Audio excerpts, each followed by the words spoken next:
My name is Charles Smith, and I've seen things that most people wouldn't believe. At 64 years old, with over a decade of experience as a park ranger under my belt, I thought I'd seen it all. But nothing could have prepared me for what happened that day in Big Bend National Park, Texas. I grew up in a small town in Ohio, where the tallest buildings were grain silos, and the most exciting thing that ever happened was the annual county fair. As a kid, I'd spend hours poring over National Geographic magazines, dreaming of far-off places and wild adventures. When I hit my 50s, after a long career in accounting that left me feeling unfulfilled, I decided it was time for a change. That's how I ended up here, in the heart of the Chihuahuan Desert, living a life I'd only dreamed about as a boy. The vastness of Big Bend never fails to take my breath away. Over 800,000 acres of rugged beauty, from the Chisos Mountains to the winding Rio Grande. It's a place where you can walk for days without seeing another soul, where the silence is so complete you can hear your own heartbeat. Most people find that kind of solitude unnerving, but for me, it's always been a comfort. Or at least, it was until that day. It was a Tuesday in late September, the kind of day where summer's heat still clings to the air, but you can feel the promise of autumn just around the corner. I remember it clearly because it was my wedding anniversary. Sarah, my wife of 40 years, had passed away 2 years prior, and I'd taken to working on that day to keep the memories at bay. I started my shift like any other. The sun was just peeking over the eastern horizon as I pulled up to the ranger station in my old Ford pickup. The air was crisp, and the scent of creosote bush hung heavy, that distinct smell of the desert that always reminds me of rain, even when the sky is cloudless. Inside the station, I poured myself a cup of coffee, black, no sugar, and checked the logbook. Nothing unusual had been reported overnight. A few campers in the Chisos Basin, a group of hikers planning to tackle the South Rim Trail, and a lone backpacker who'd registered for a week-long trek through some of the park's more remote areas. As I sipped my coffee, I couldn't shake the feeling that something was off. Maybe it was the date, maybe it was just my old bones sensing a change in the weather, but something felt different. I grabbed my gear, water, first aid kit, radio, and sidearm, and headed out. My plan was to patrol one of the less traveled areas of the park, a stretch of rugged terrain about 15 miles from the main road. It's the kind of place where even experienced hikers rarely venture, full of narrow canyons and hidden caves. The drive out took about an hour, the park's paved roads giving way to rough dirt tracks that tested even my truck's four-wheel drive. By the time I parked and started my hike, the sun was high in the sky, beating down mercilessly. The first few hours of my patrol were uneventful. I spotted a few bighorn sheep in the distance, their sure-footed grace never ceasing to amaze me as they navigated the steep cliffs. A golden eagle soared overhead, its wingspan casting a fleeting shadow across the rocky ground. It was nearing midday when I came across the first sign that something was amiss. In a small clearing, partially hidden by a stand of thorny mesquite, was a backpack. It wasn't unusual to find lost gear in the park. Hikers occasionally dropped things without noticing, but this was different. The pack was torn, its contents strewn across the ground as if it had been ravaged by an animal. But as I got closer, I realized this was no ordinary animal attack. The tears in the fabric were too clean, too precise. And there, on the edge of the clearing, I saw something that made my blood run cold. A single footprint, far larger than any human foot, with distinct claw marks at the end of each toe. I've been a ranger long enough to know the tracks of every animal in this park, from the smallest lizard to the largest mountain lion. But this was something I'd never seen before, something that by all rights shouldn't exist. I reached for my radio, my hand shaking slightly as I keyed the mic. "Dispatch, this is Ranger Smith. I've got a possible missing hiker situation out in Sector 7, requesting backup and search party." The radio crackled, and a familiar voice came through. It was Jenny, the dispatcher I'd worked with for years. "Copy that, Charles. Can you give me more details?" I hesitated, unsure of how to describe what I was seeing without sounding crazy. "I've found an abandoned backpack. Looks like it's been attacked. And there are some unusual tracks. I'm going to investigate further, but I've got a bad feeling about this one." "Understood," Jenny replied, her voice tinged with concern. "I'll send out a search team. They should reach your location in about 2 hours. Be careful out there, Charles." "Always am," I responded, trying to keep my voice steady. "I'll radio in if I find anything else." As I signed off, I couldn't help but feel a sense of foreboding. In all my years as a ranger, I'd never encountered anything like this. I took a deep breath, steeling myself for what lay ahead. Little did I know, my world was about to be turned upside down, and nothing would ever be the same again. With a sense of trepidation, I began to follow the trail of destruction.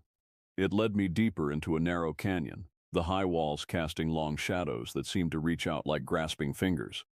The air grew cooler as I ventured further in, the silence broken only by the crunch of gravel under my boots and my own measured breathing. About half a mile in, I came across another disturbing scene, a small campsite, hastily abandoned by the looks of it. A tent lay in tatters, its contents scattered across the rocky ground. A portable stove was overturned, and next to it, a half-eaten meal still in its pot. Whatever had happened here, it had happened fast. But it was what I saw next that made my heart skip a beat. Blood. Not much, just a few drops leading away from the campsite, and into a thicket of scraggly bushes. I swallowed hard, my mouth suddenly dry. In all my years as a ranger, I'd never hoped so fervently to find an injured animal rather than a person. With my hand resting on the butt of my sidearm, I cautiously approached the thicket. The branches seemed to part of their own accord, revealing a small clearing beyond. And there, in the center of that clearing, was a sight that would haunt me for years to come. A body. A man, probably in his late 30s, lying face down on the dusty ground. Even from a distance, I could see that he was beyond help. His clothes were shredded, and deep gashes crisscrossed his back and arms. It looked like he'd put up one hell of a fight, but against what? I approached slowly, my senses on high alert. The air was thick with the metallic scent of blood, mixed with something else, something musky and alien, that made the hairs on the back of my neck stand up. As I knelt beside the body, I noticed something clutched in the man's right hand. Carefully, I pried open his stiffened fingers. It was a camera, a high-end model, the kind serious photographers use. Had he captured something on film, something he wasn't meant to see? I stood up, my mind racing. I needed to call this in, secure the area, wait for backup.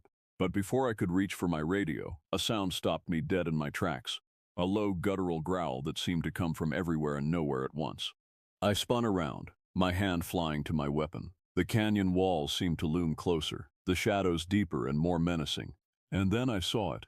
At first I thought it was a trick of the light, a shadow moving among the rocks. But as it emerged into a patch of sunlight, I realized I was looking at something that defied explanation. It was humanoid in shape, but far from human. Standing at least 7 feet tall, its body was covered in a mottled gray hide that seemed to shift and change color as it moved, blending seamlessly with its surroundings. Its face was a nightmare come to life, yellow eyes that glowed with an inner light, a mouth full of razor-sharp teeth, and where a nose should have been, only 2 slits that flared as it scented the air. For a moment that seemed to stretch into eternity, we stared at each other. I could see the intelligence in those alien eyes, the cold calculation as it sized me up. And then, with a speed that belied its size, it charged. I barely had time to draw my weapon before it was upon me. I fired off 2 shots, the sound deafening in the confined space of the canyon. But if the bullets hit their mark, the creature gave no sign. Its claws, easily as long as my fingers, slashed through the air inches from my face as I stumbled backward. Panic threatened to overwhelm me, but years of training kicked in. I rolled to the side, coming up in a crouch with my back to the canyon wall. The creature whirled to face me, letting out a roar that shook pebbles loose from the cliff face. I fired again, aiming for its head this time. The shot went wide, ricocheting off the rocks with a shower of sparks. The creature flinched at the sound, and in that moment of distraction, I saw my chance. I bolted, running flat out toward the mouth of the canyon.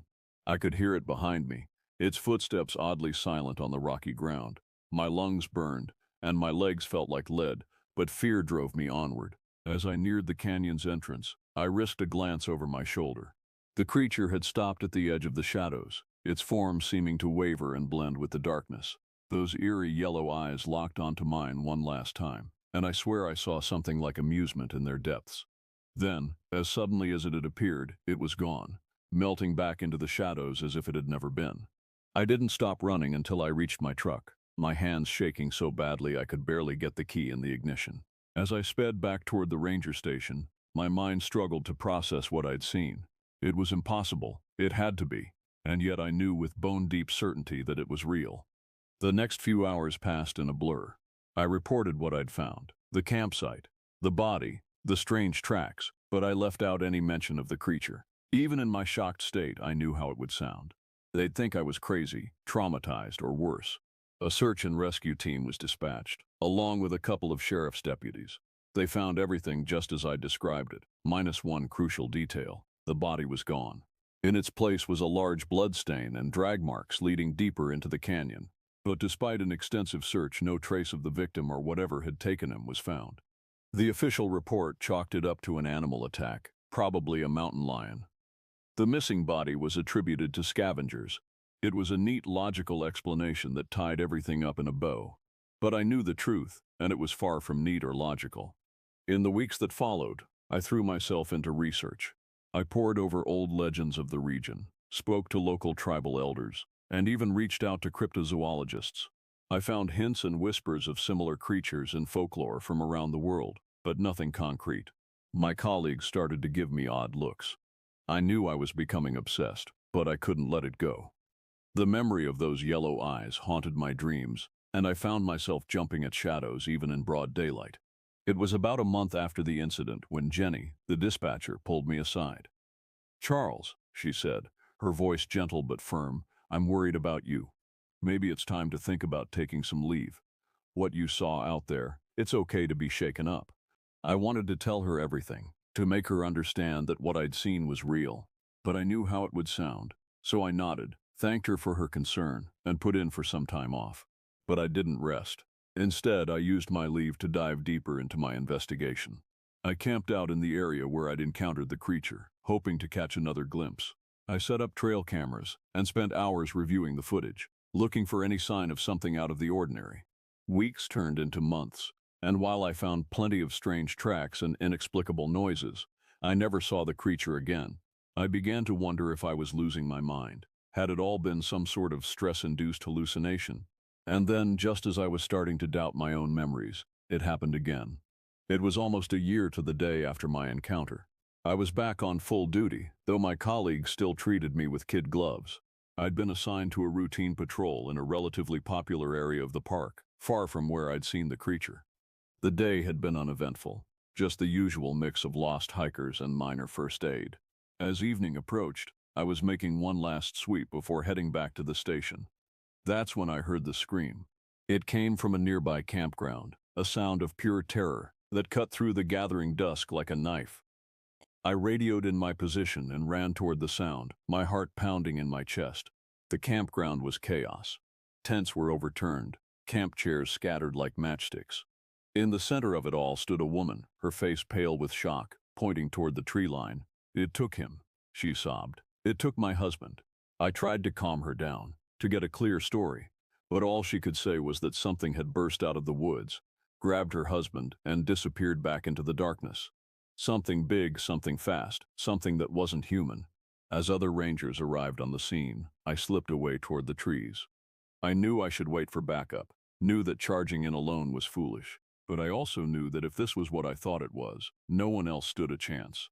The forest was eerily quiet as I made my way deeper in, my flashlight beam cutting through the darkness. And then I heard it, that same low growl that had haunted my nightmares for the past year.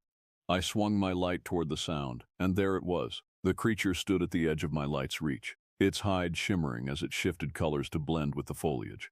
In one massive hand, it held the limp form of a man, the missing husband, I presumed. Our eyes met, and I saw recognition flare in those alien orbs. It remembered me. And this time, it wasn't running away. I raised my weapon, knowing it was likely futile, but unable to stand by and do nothing.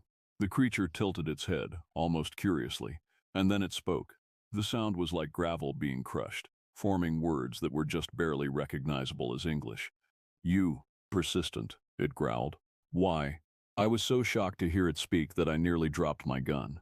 What are you?" I managed to stammer. The creature's mouth twisted into what might have been a smile, revealing rows of dagger-like teeth. "Old," it said. "Older than your kind. We sleep, we wake, we feed." A chill ran down my spine. "We?" I asked, dreading the answer. The creature's eyes seemed to glow brighter. "Many," it said, waking now, hungry.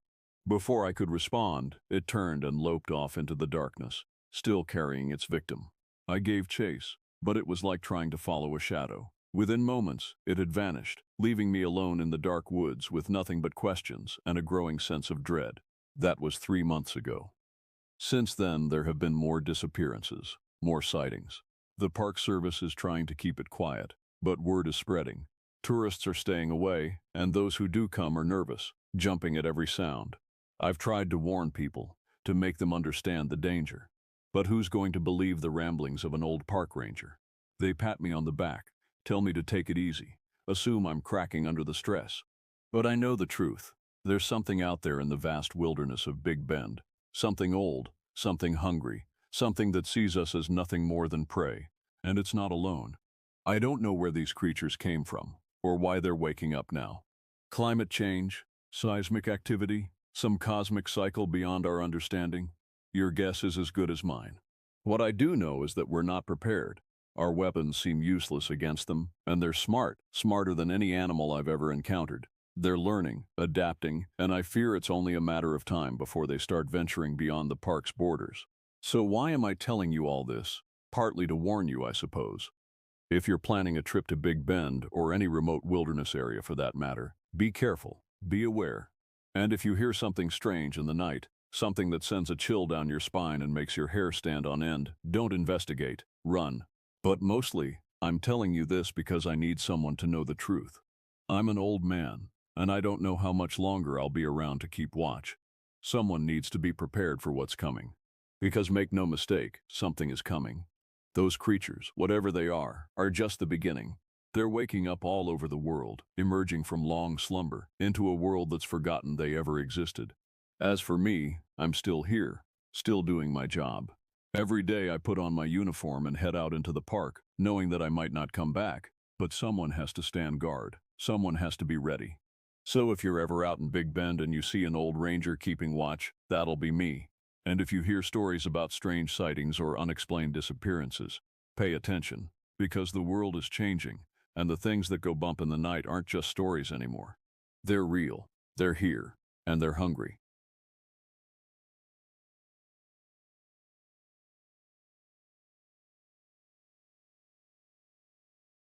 The drive up to our family cabin in March of 2023 should have been peaceful. I was 24 then, old enough to appreciate the silence that comes with leaving the city behind, but young enough to still feel excitement about a week away from everything. My mother drove, while my 15-year-old nephew sat in the back seat with our German Shepherd Ranger. The winding road through the Indiana hills seemed to stretch forever, each turn taking us deeper into the kind of wilderness that makes you remember how small you really are. The cabin sat perched on a ridge overlooking miles of dense forest. My grandfather had built it in the 1970s, and though we'd modernized it over the years with better insulation and a new roof, it still maintained that rustic charm that made you feel disconnected from the modern world. As we pulled into the gravel driveway, I noticed how the trees seemed to lean in closer than I remembered from previous visits. The bare branches created a web of shadows that moved and shifted with even the slightest breeze. "Looks like we're the only ones crazy enough to be up here this early in the season," my mother commented as she turned off the engine. She was right. Most of the neighboring cabins appeared empty, their windows dark and their driveways unplowed from the last snowfall. The isolation felt complete and absolute. Ranger immediately began pacing once we let him out of the car, his nose working overtime as he processed all the scents of the forest. I watched him carefully, noting how his ears kept swiveling toward the tree line, as if he were listening for something specific. Dogs have always been more attuned to their surroundings than humans, and his behavior struck me as unusually alert for a place he'd visited many times before. By evening, we had settled into our familiar routines. The temperature had dropped significantly once the sun disappeared behind the hills, and the weather forecast promised several days of cold rain. Perfect conditions for staying indoors and enjoying the massive stone fireplace that dominated the cabin's main room. I built a fire while my mother unpacked groceries and my nephew set up his gaming system, though the spotty internet connection made it more decorative than functional. The wood crackled and popped as the flames took hold, filling the room with dancing shadows and the comforting scent of burning oak. We pulled our chairs close to the hearth and my mother produced her phone to find something to read aloud. She'd always been the storyteller in our family, and scary stories by firelight had become something of a tradition during our cabin visits. "Here's one that sounds appropriately creepy," she announced, scrolling through her screen. "It's about a family who keeps hearing things outside their remote cabin." The irony wasn't lost on me, but I settled back in my chair anyway, letting the warmth seep into my bones and my eyes drift shut. The fire provided just enough background noise to make everything feel secure and contained. For a moment, I felt that perfect sense of peace that comes from being completely disconnected from the outside world. That's when we heard it. The sound cut through the night air like a blade through silk. It wasn't quite a scream and not exactly a howl, but something in between that made every muscle in my body tense. The sound seemed to come from directly behind the cabin, maybe 50 yards into the tree line. It lasted for maybe 3 seconds, rising in pitch before cutting off abruptly. I bolted upright, my heart hammering against my ribs. "Did you hear that?" My mother paused in her reading and looked up. "Hear what, honey?" "That sound. That howling or screaming or whatever it was." She glanced toward the windows, then back at me with a slightly confused expression. I didn't hear anything unusual. Maybe it was just the wind in the trees. But my nephew had heard something too. I could tell by the way he'd gone completely still, his game controller forgotten in his lap. His eyes were fixed on the back door, and I could see the tension in his shoulders. "You heard it, didn't you?" I asked him directly. He looked between my mother and me, then shrugged. "I thought I heard something, but Mom's probably right. Probably just the wind." The casualness of their responses felt wrong. The sound had been too distinct, too purposeful to dismiss so easily, and there had been no wind that evening. The air outside was still and heavy with approaching weather. The next morning brought the promised rain, and with it a strange atmosphere that seemed to settle over the cabin like a heavy blanket. My mother made coffee and prepared breakfast as if nothing had happened, chatting about her plans to catch up on reading and maybe work on a jigsaw puzzle she'd brought along. My nephew retreated to his room with a stack of books, apparently resigned to a few days without reliable internet. I found myself drawn to the windows, studying the forest that surrounded us on 3 sides. In daylight, the trees looked innocent enough, just bare hardwoods and evergreens stretching as far as I could see. But something felt different about the way the shadows fell between the trunks, and I caught myself scanning the tree line for any sign of movement. "You're awfully quiet today," my mother observed as she joined me at the kitchen window. "Just thinking about that sound last night." She sighed and placed a gentle hand on my shoulder. "Sweetie, I know being up here can make your imagination run wild, but there are lots of perfectly normal explanations for strange noises in the woods. Could have been a tree falling, or maybe a deer caught in some brush." Her explanation felt rehearsed, too convenient. And it didn't account for the fact that both my nephew and I had reacted to the sound before she'd even acknowledged hearing anything at all.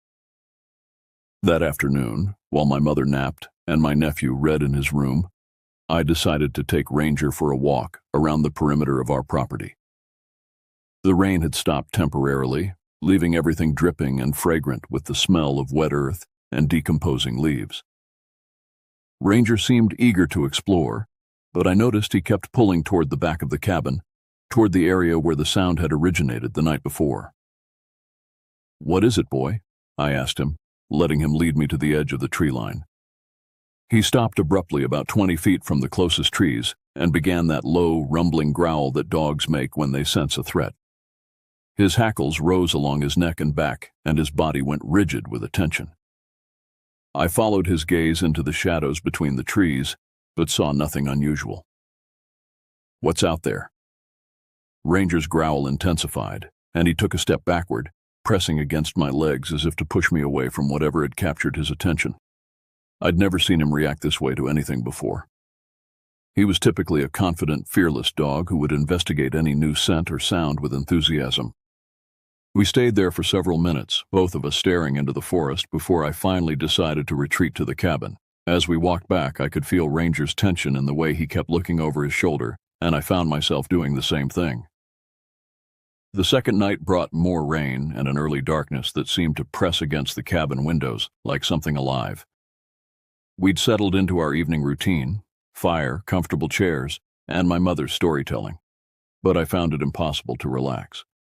Every sound from outside made me jump, and I noticed that Ranger had positioned himself directly in front of the back door, as if standing guard. "You're making me nervous with all that fidgeting," my mother said gently. "Why don't you try to enjoy yourself? We're here to relax, remember?" I wanted to tell her that relaxation seemed impossible when every instinct I possessed was screaming that something was wrong, but I also didn't want to ruin the vacation for everyone else. So I forced myself to sit still and listen to her read from a collection of ghost stories she'd downloaded. The story she chose was about a family trapped in their home during a blizzard, hearing voices calling to them from outside. The parallels to our situation weren't lost on me, and I wondered if she'd selected it intentionally. As her voice rose and fell with the narrative, I found myself listening not just to her words but to everything else as well: the fire crackling, the rain drumming on the roof, Ranger's occasional shifts in position. That's when the scratching started. It was so faint at first that I thought I might be imagining it. A soft, rhythmic scraping sound that seemed to come from directly above us, as if something were moving across the roof with deliberate slowness. I tilted my head, straining to isolate the sound from the rain and wind. "Mom, do you hear that scratching?" She paused in her reading and listened for a moment. "I hear the rain on the roof. That's probably all it is." But the sound was too regular, too purposeful to be random precipitation. It moved from one side of the roof to the other, paused, then reversed direction. Whatever was making the sound was large enough to create distinct footfalls on the wooden shingles. My nephew looked up from his book with an expression I couldn't quite read. There was fear there, certainly, but also something that looked almost like resignation, as if he'd been expecting this. "It's getting louder," I whispered. The scratching had indeed intensified, and now it was accompanied by a different sound, a low, throaty breathing that seemed to come from multiple directions at once. Ranger rose to his feet and began pacing between the back door and the front windows, whining softly under his breath. "There's something on the roof," I said with more urgency. "And Ranger can hear it too. Look at him." My mother set down her phone and studied our dog for a moment. Even she couldn't deny his obvious distress, but instead of acknowledging the sounds that were growing more pronounced by the minute, she stood up and walked to the thermostat. "Maybe we should turn up the heat. Sometimes the heating system makes odd noises when it's working hard." Her explanation was absurd. We'd been coming to this cabin for years, and I knew every sound the heating system made. This was something else entirely, something that was moving around on our roof with increasing boldness. The scratching continued for another 10 minutes before gradually fading away, leaving behind only the sound of rain and my own racing heartbeat. I barely slept that night. Every small sound from outside had me sitting up in bed, straining to listen for the return of whatever had been moving around above us. Ranger had planted himself on the floor beside my bed and remained there until morning, occasionally lifting his head to listen before settling back down with a frustrated sigh. When dawn finally arrived, I was the first one awake. I dressed quickly and stepped outside to examine the roof and the area around the cabin. What I found made my stomach turn cold with dread. The soft earth around the cabin was marked with tracks. Not animal tracks, but something else entirely. They were roughly the size and shape of human footprints, but elongated and deeper than any normal person could make.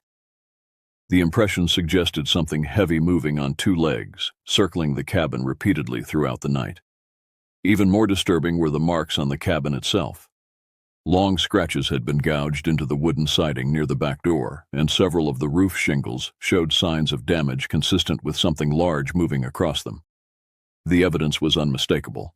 Something had been prowling around our cabin in the darkness. I called Ranger outside to see how he would react to the tracks. His response was immediate and dramatic. His hackles rose. He began that low growling again, and he refused to approach the marked areas despite my encouragement.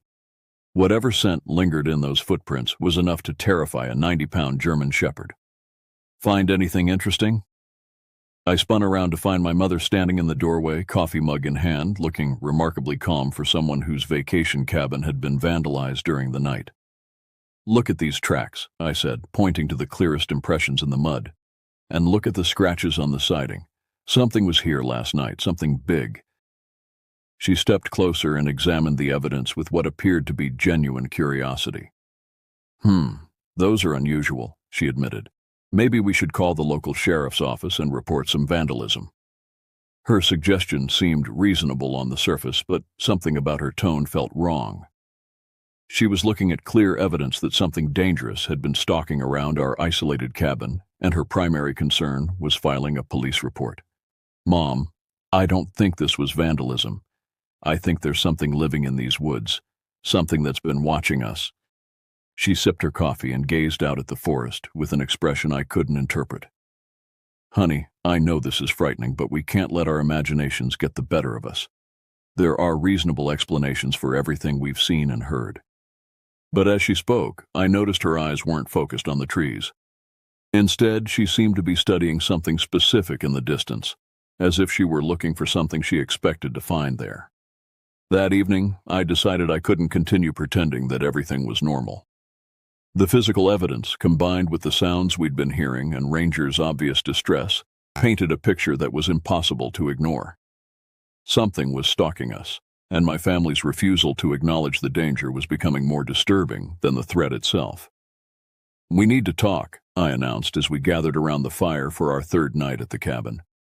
My mother looked up from her book with a patient smile. Of course, sweetheart. What's on your mind? This whole situation, the sounds, the tracks, the way you and David keep pretending nothing's happening. I need to understand what's going on. My nephew, David, shifted uncomfortably in his chair but didn't meet my eyes. My mother set down her book and gave me her full attention. I'm not pretending anything, she said carefully. I've acknowledged that we've heard some unusual sounds and seen some strange tracks, but I'm also trying to keep things in perspective. We're in the middle of the wilderness. Strange things happen in places like this. But that's just it, I pressed. You're not acting like someone who's concerned about strange things happening. You're acting like someone who knows exactly what's going on and doesn't want to talk about it. The silence that followed was heavy with unspoken tension. David continued to stare at his hands, while my mother seemed to be choosing her words very carefully. What exactly are you suggesting? She asked finally. I'm suggesting that both of you heard the same things I did, and both of you saw the same evidence I showed you this morning. But instead of being concerned or frightened or even curious, you're both acting like this is somehow normal or expected. Another long silence. Then David finally spoke up, his voice barely above a whisper. Maybe we should tell him. My mother's head snapped toward him with an expression of sharp warning. David, tell me what? I demanded. David looked at my mother, then back at me. It's just, this isn't the first time this has happened. The words hit me like a physical blow. What do you mean, not the first time? My mother stood up abruptly and walked to the window, her back to both of us. David, that's enough.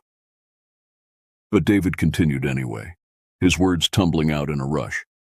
Last summer when we were here, and the time before that. Always the same sounds, always the same tracks. Mom made me promise not to tell you because she said it would ruin the cabin for you. I felt the world tilt slightly as the implications of his words sank in. You've been coming here knowing that something dangerous stalks around the cabin at night, and you never told me? My mother turned back to face me, and for the first time since we'd arrived, I saw real fear in her eyes. It's not dangerous, she said quietly. It's never tried to get inside. It's never hurt anyone. It just watches. How do you know it's not dangerous? How can you possibly know that? She hesitated, then sank back into her chair with a heavy sigh. Because your grandfather told me about it before he died. He said it had been coming around for years, probably decades. He called it the Watcher, said it was part of these woods, something that had always been here. The revelation left me speechless. My grandfather, who had built this cabin and spent countless nights here alone, had known about this thing and never warned any of us. He said it was curious about people but never harmful, my mother continued. Like it was trying to understand us but from a distance. He actually found it somewhat comforting in his later years, knowing something was keeping watch over the place. Armed with the truth, I found myself in an impossible position. Part of me wanted to pack up and leave immediately, to put as much distance as possible between myself and whatever was lurking in those woods. But another part of me, the part that had inherited my grandfather's curiosity and stubbornness, wanted to stay and confront this mystery directly.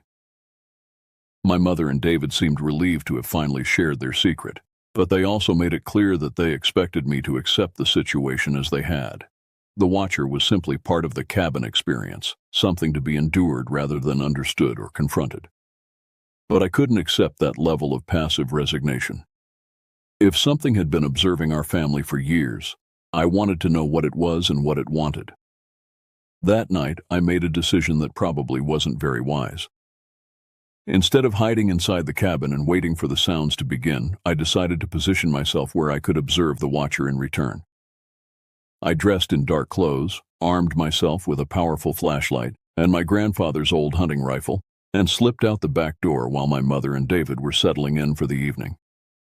I found a position about 50 yards from the cabin, behind a fallen log that provided both concealment and a clear view of the building. The night was cold and damp, with a thin mist rising from the forest floor that made everything beyond 20 feet look ghostly and indistinct. For the first hour, nothing happened. I began to wonder if my presence outside had somehow scared off whatever usually visited us. But then I heard it, the soft scraping sound of something moving through the underbrush, approaching from deeper in the forest. The sounds grew closer, accompanied by that strange breathing I'd heard before. I gripped the rifle tighter and tried to control my own breathing as the noises circled around to the back of the cabin. Through the mist, I could make out a dark shape moving between the trees, taller than any animal, but moving with an odd, hunched gait that didn't look entirely human either. The shape paused at the edge of the clearing, and I realized it was studying the cabin just as I was studying it. For several minutes, we formed a strange triangle. The Watcher observing the cabin, me observing the Watcher, and my family inside, unaware that their secret was finally being exposed. Then the shape began to move again, circling the cabin with that same deliberate pattern I'd tracked in the mud. As it passed through a gap in the mist, I got my first clear look at what had been stalking us. It was tall, at least 7 feet, and covered in dark, matted hair that glistened with moisture from the mist. Its limbs were elongated and moved with an unsettling fluidity that suggested joints that bent in ways human joints shouldn't. But it was the face that made me grip the rifle with trembling hands. The features were almost human, but stretched and distorted, as if someone had taken a person's face and pulled it like taffy. The eyes were large and dark, and they moved with an intelligence that was unmistakably aware and calculating. As I watched in frozen fascination, the creature completed its circuit of the cabin and then did something that made my heart stop. It turned and looked directly at me. We stared at each other across the misty clearing for what felt like an eternity. Its dark eyes held mine with an intensity that spoke of recognition and perhaps even amusement. It had known I was there all along. Then it did something even more unsettling. It raised one elongated hand and waved. The wave was unmistakably deliberate, unmistakably intelligent, and unmistakably friendly. In that single gesture, the creature transformed in my mind from a source of terror to something far more complex and mysterious. It wasn't hunting us or threatening us, it was greeting me. I sat there for another 20 minutes, watching as the creature continued its patrol around the cabin, occasionally glancing in my direction as if to make sure I was still there. Its movements were careful and quiet, designed not to disturb the occupants inside. It really was just watching, just as my grandfather had said. Eventually, the creature melted back into the forest as silently as it had appeared, leaving me alone with my racing thoughts and a completely transformed understanding of our situation. I waited another hour before returning to the cabin, where I found my mother sitting by the dying fire, clearly waiting for me. "You went out there, didn't you?" she said without looking up. "Yes." "And you saw it?" "Yes." She nodded slowly. "Your grandfather did the same thing his first summer here. Said he couldn't stand not knowing what was sharing the woods with him." I settled into the chair across from her, still processing what I'd experienced. "What is it?" "I don't know," she admitted. "Your grandfather had theories, but they were just guesses. He thought maybe it was something that had always lived in these hills, something that predated human settlement. He said the local Native American tribes had stories about forest watchers, guardians that kept track of who entered their territory." It waved at me. That made her smile for the first time since we'd arrived. It waved at your grandfather, too. He said that was when he realized it wasn't something to be feared, just something to be respected. We sat in comfortable silence for a while, listening to the fire crackle and the normal sounds of the forest settling into sleep. Finally, I asked the question that had been bothering me since David's revelation. Why didn't you tell me sooner? Because I was afraid you'd want to leave and never come back. This place has been in our family for 50 years. Your grandfather loved it here, and I love it here. And I want you to love it too. I thought if I could just get you used to the idea gradually. By lying to me about what I was hearing and seeing, she winced. By protecting you from something you weren't ready to understand, but you're ready now, aren't you? I considered the question seriously. The fear was still there. I doubted I'd ever be completely comfortable knowing that something was watching us from the darkness. But it was tempered now by curiosity and, strangely enough, a sense of connection to something larger than myself. I think so, I said finally. We packed up and left the next morning, but not because of fear or disgust. Our week was simply over, and we all had responsibilities waiting for us in the real world. As we loaded the car, I found myself looking forward to our next visit rather than dreading it. The drive home was quiet, but it was a different kind of quiet than the tense silence we'd maintained for most of the week. David seemed relieved to have the family secret finally out in the open, and my mother appeared genuinely happy that I'd accepted the truth about our unusual cabin guest. As we reached the bottom of the hill and the cabin disappeared behind the trees, I realized that my relationship with that place had been fundamentally changed. It was no longer just a family retreat. It was a bridge between our world and something ancient and mysterious that most people would never have the privilege to encounter. I'm already planning our next visit, and this time I think I'll be ready to wave back.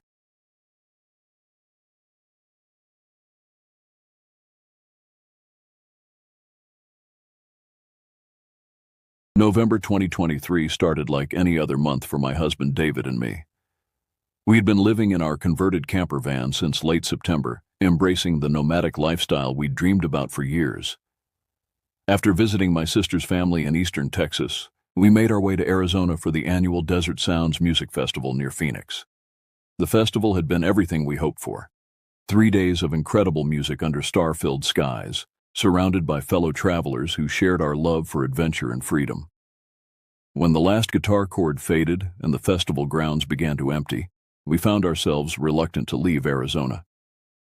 The stark beauty of the desert landscape had captured something deep within us.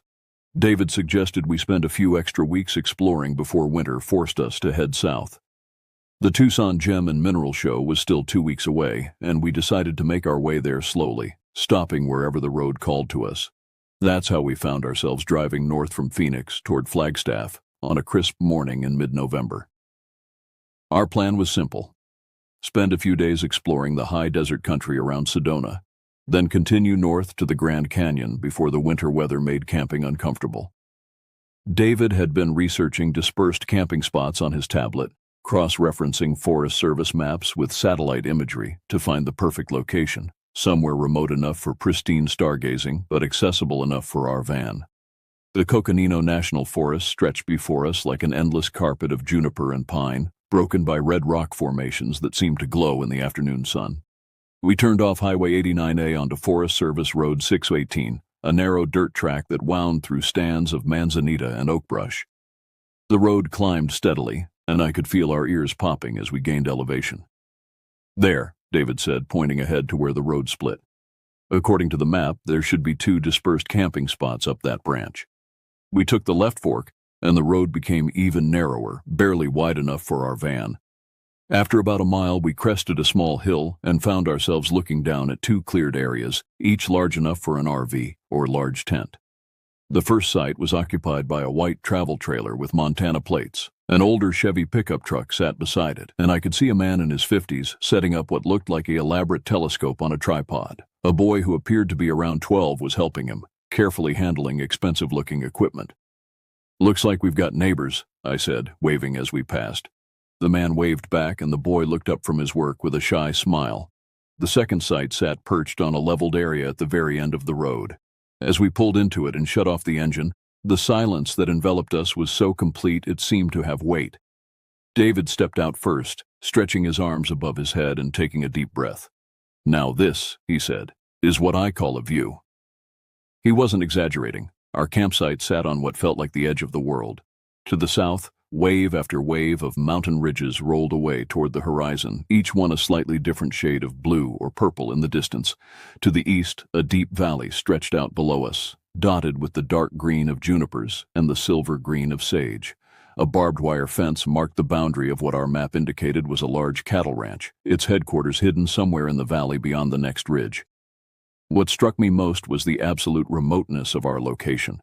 In every direction, I could see nothing that indicated human presence except for the fence and the occasional dirt track winding through the landscape. No power lines, no buildings, no cell towers. When I pulled out my phone to check for signal, I wasn't surprised to see no service displayed where the bars usually appeared. "We're really in the middle of nowhere," I said, and the words carried an edge of both excitement and unease. David was already setting up our camp chairs, positioning them to face west toward what promised to be a spectacular sunset. "That's exactly what we wanted, isn't it?" he said. "Complete solitude, perfect for stargazing." As the afternoon wore on, we settled into our usual camping routine.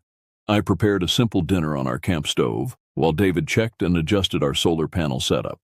The temperature was dropping as the sun sank lower, and I was grateful for the warm jacket I pulled from our storage compartment. It was while I was washing dishes in our collapsible basin that I first noticed something odd. A flash of light caught the corner of my eye, coming from one of the distant ridges to the southeast. I looked up, scanning the landscape, but saw nothing unusual. "Did you see that?" I asked David. "See what?" "A light, like a reflection or something, from that ridge over there." I pointed toward the area where I thought I'd seen it.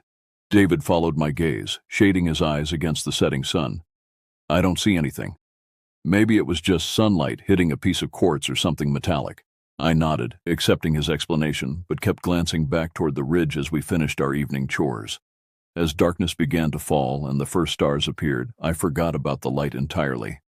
The night sky above us was beginning to reveal itself in all its glory, and I was eager to see what the complete darkness would bring.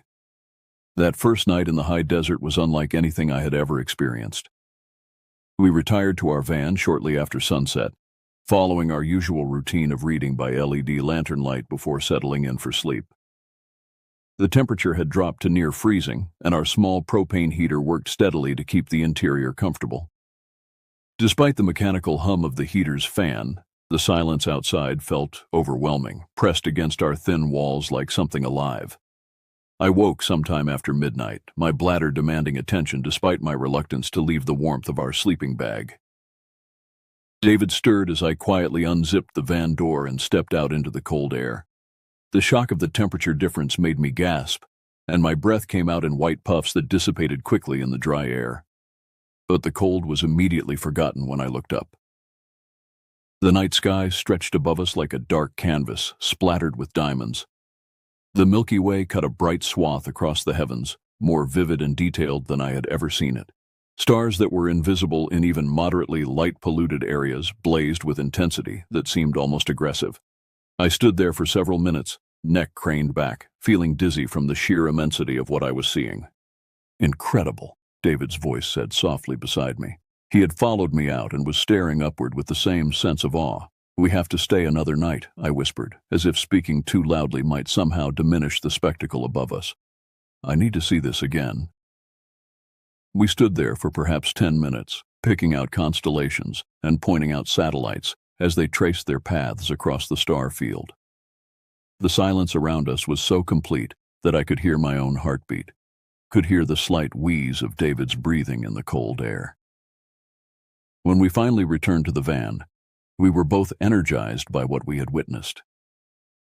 "Tomorrow night we'll set up the chairs outside," David said as we settled back into our sleeping bag. "We'll make a proper event of it." The next day dawned clear and cold, with a brilliant sun that quickly warmed the air inside our van. We spent the morning exploring the area around our campsite, following game trails through the juniper and manzanita, discovering hidden arroyos and collecting interesting rocks that caught our eye. The landscape had a stark beauty that revealed new details with every change in the light. It was during one of these explorations that I first became consciously aware of being watched. We were about a quarter-mile from our van, following what appeared to be an old cattle trail toward the ranch fence, when I felt the hairs on the back of my neck rise. I stopped abruptly and turned around, scanning the landscape behind us. "What is it?" David asked, noticing my sudden halt.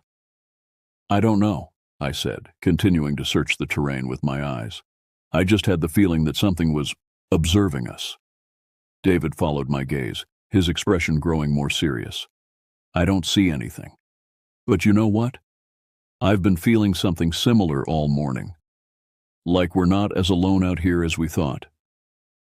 We stood there for several minutes, both of us carefully examining every juniper, every boulder, every shadow that might conceal a watcher.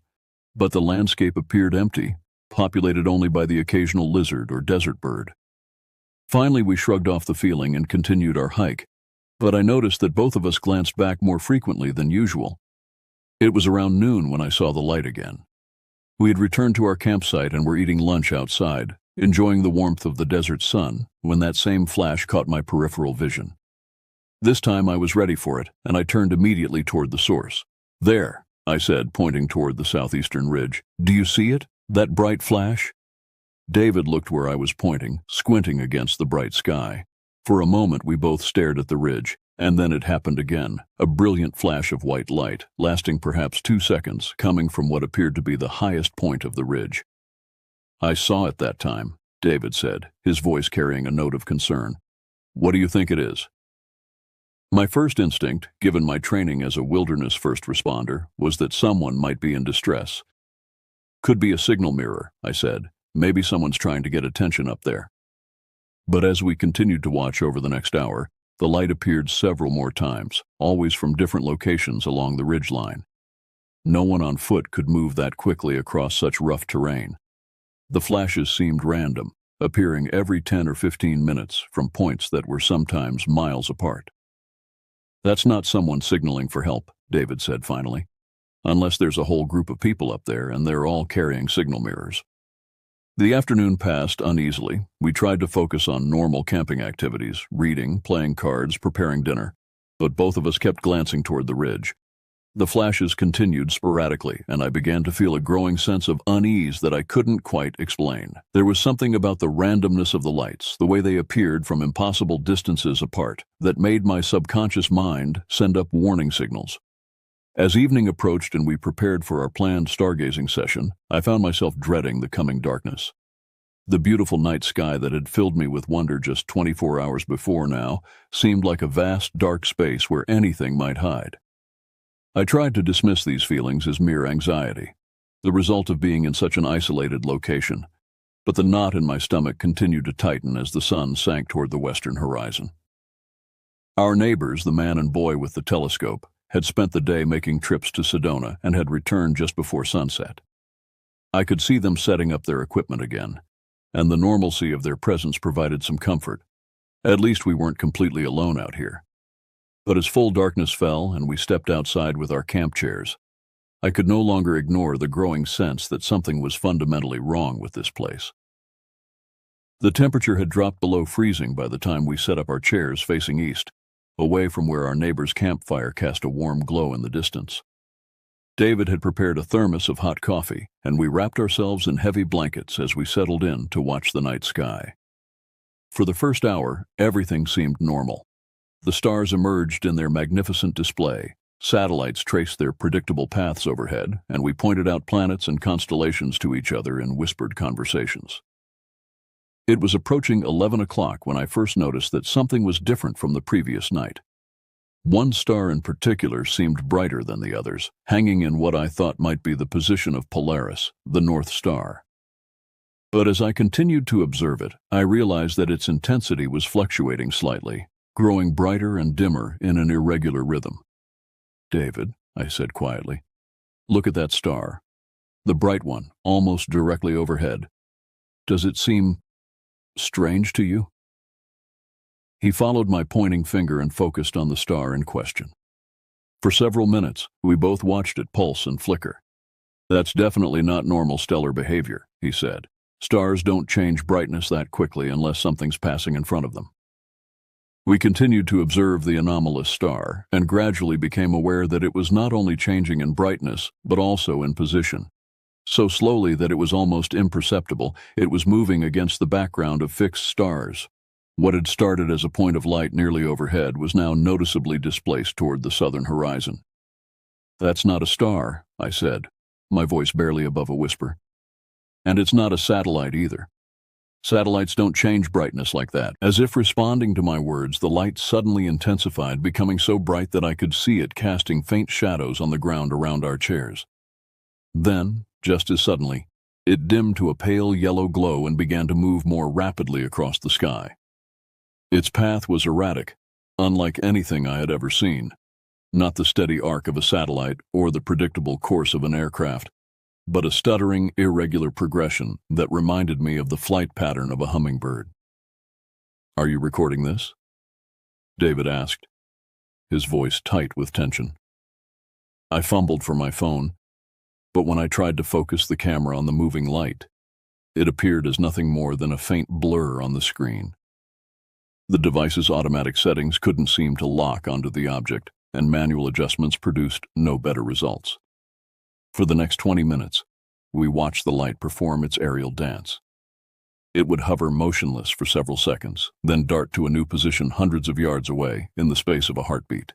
Its color shifted constantly, white to yellow to red to blue, sometimes cycling through the entire spectrum in a matter of seconds. The movements were unlike anything in my experience, defying what I thought I knew about the physics of flight. Then, without warning, the light began to descend. At first, it appeared to be landing somewhere on the distant ridge where I had seen the flashes earlier that day. But as it continued to lose altitude, I realized with growing alarm that it was coming toward our general area.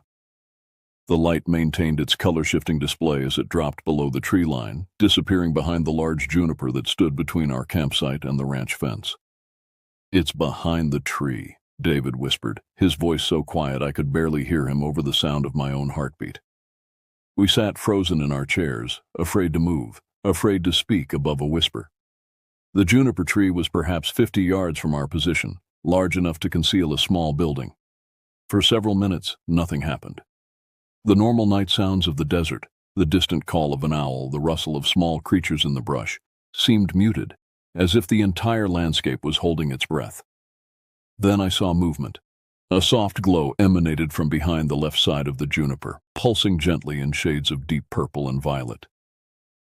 The light had a quality unlike anything artificial I had ever seen. Not the harsh glare of electric illumination, but something organic, almost living. As I watched, transfixed, the glow began to shift position, moving slowly from left to right behind the tree. "It's moving around the tree," I breathed, barely audible. The light continued its circuit, and gradually I began to make out what appeared to be a structured form within the glow. It was roughly humanoid in shape, perhaps 6 feet tall, but the proportions seemed somehow wrong. The head appeared too large, the limbs too thin and elongated. As it moved, the light emanating from it shifted through a spectrum of colors, deep blues, purples, magentas, creating an almost hypnotic display. Then, to my horror, I realized that it was watching us. The figure had stopped its movement around the tree and was positioned where it could observe our campsite. Although I couldn't make out any distinct features through the glow, I had the unmistakable sensation of being studied, examined with an intelligence that was both alien and deeply unsettling. The quality of its attention felt invasive, as if invisible fingers were probing at the edges of my consciousness. For what felt like an eternity, we remained locked in this tableau. 2 humans huddled in their chairs, and something inexplicable studying us from behind a juniper tree. The temperature seemed to drop another 10 degrees, and I realized I was shivering uncontrollably, though whether from cold or fear I couldn't say. Then, in a moment of panic that I still can't fully explain, I jumped to my feet. The sudden movement was involuntary, driven by some primal flight response that overrode my conscious mind. The camp chair toppled backward, clattering against a rock, and I took several quick steps toward our van. The reaction from the figure was immediate and terrifying. The gentle, shifting colors vanished instantly, replaced by a harsh, pulsing red light that seemed to radiate anger and aggression. The figure dropped low to the ground, moving with a fluid, predatory motion that reminded me of a large cat preparing to pounce. From my new position, I could see it crouching behind the lower branches of the juniper, the red glow painting the surrounding vegetation in hellish shades. "Run!" I said to David, though the word came out as barely a croak. We both bolted for the van, abandoning our chairs and blankets in our haste to reach safety. My hands shook so violently that I could barely work the door handle, and David had to help me get it open. We tumbled inside, slamming the door behind us and engaging both the deadbolt and the privacy chain. Our van's windows were covered with reflective insulation for warmth, blocking our view of the outside world. In that moment, I was grateful for the barrier, even though part of me knew that the thin aluminum walls of our vehicle would provide little protection if the thing outside meant us harm. We sat in the darkness of our van, holding each other and listening to the silence outside. My heart was pounding so hard I was sure it could be heard throughout the desert.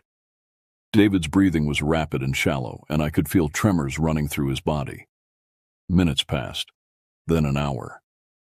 Gradually, our panic began to subside, replaced by a numbing exhaustion and a creeping doubt about what we had actually witnessed.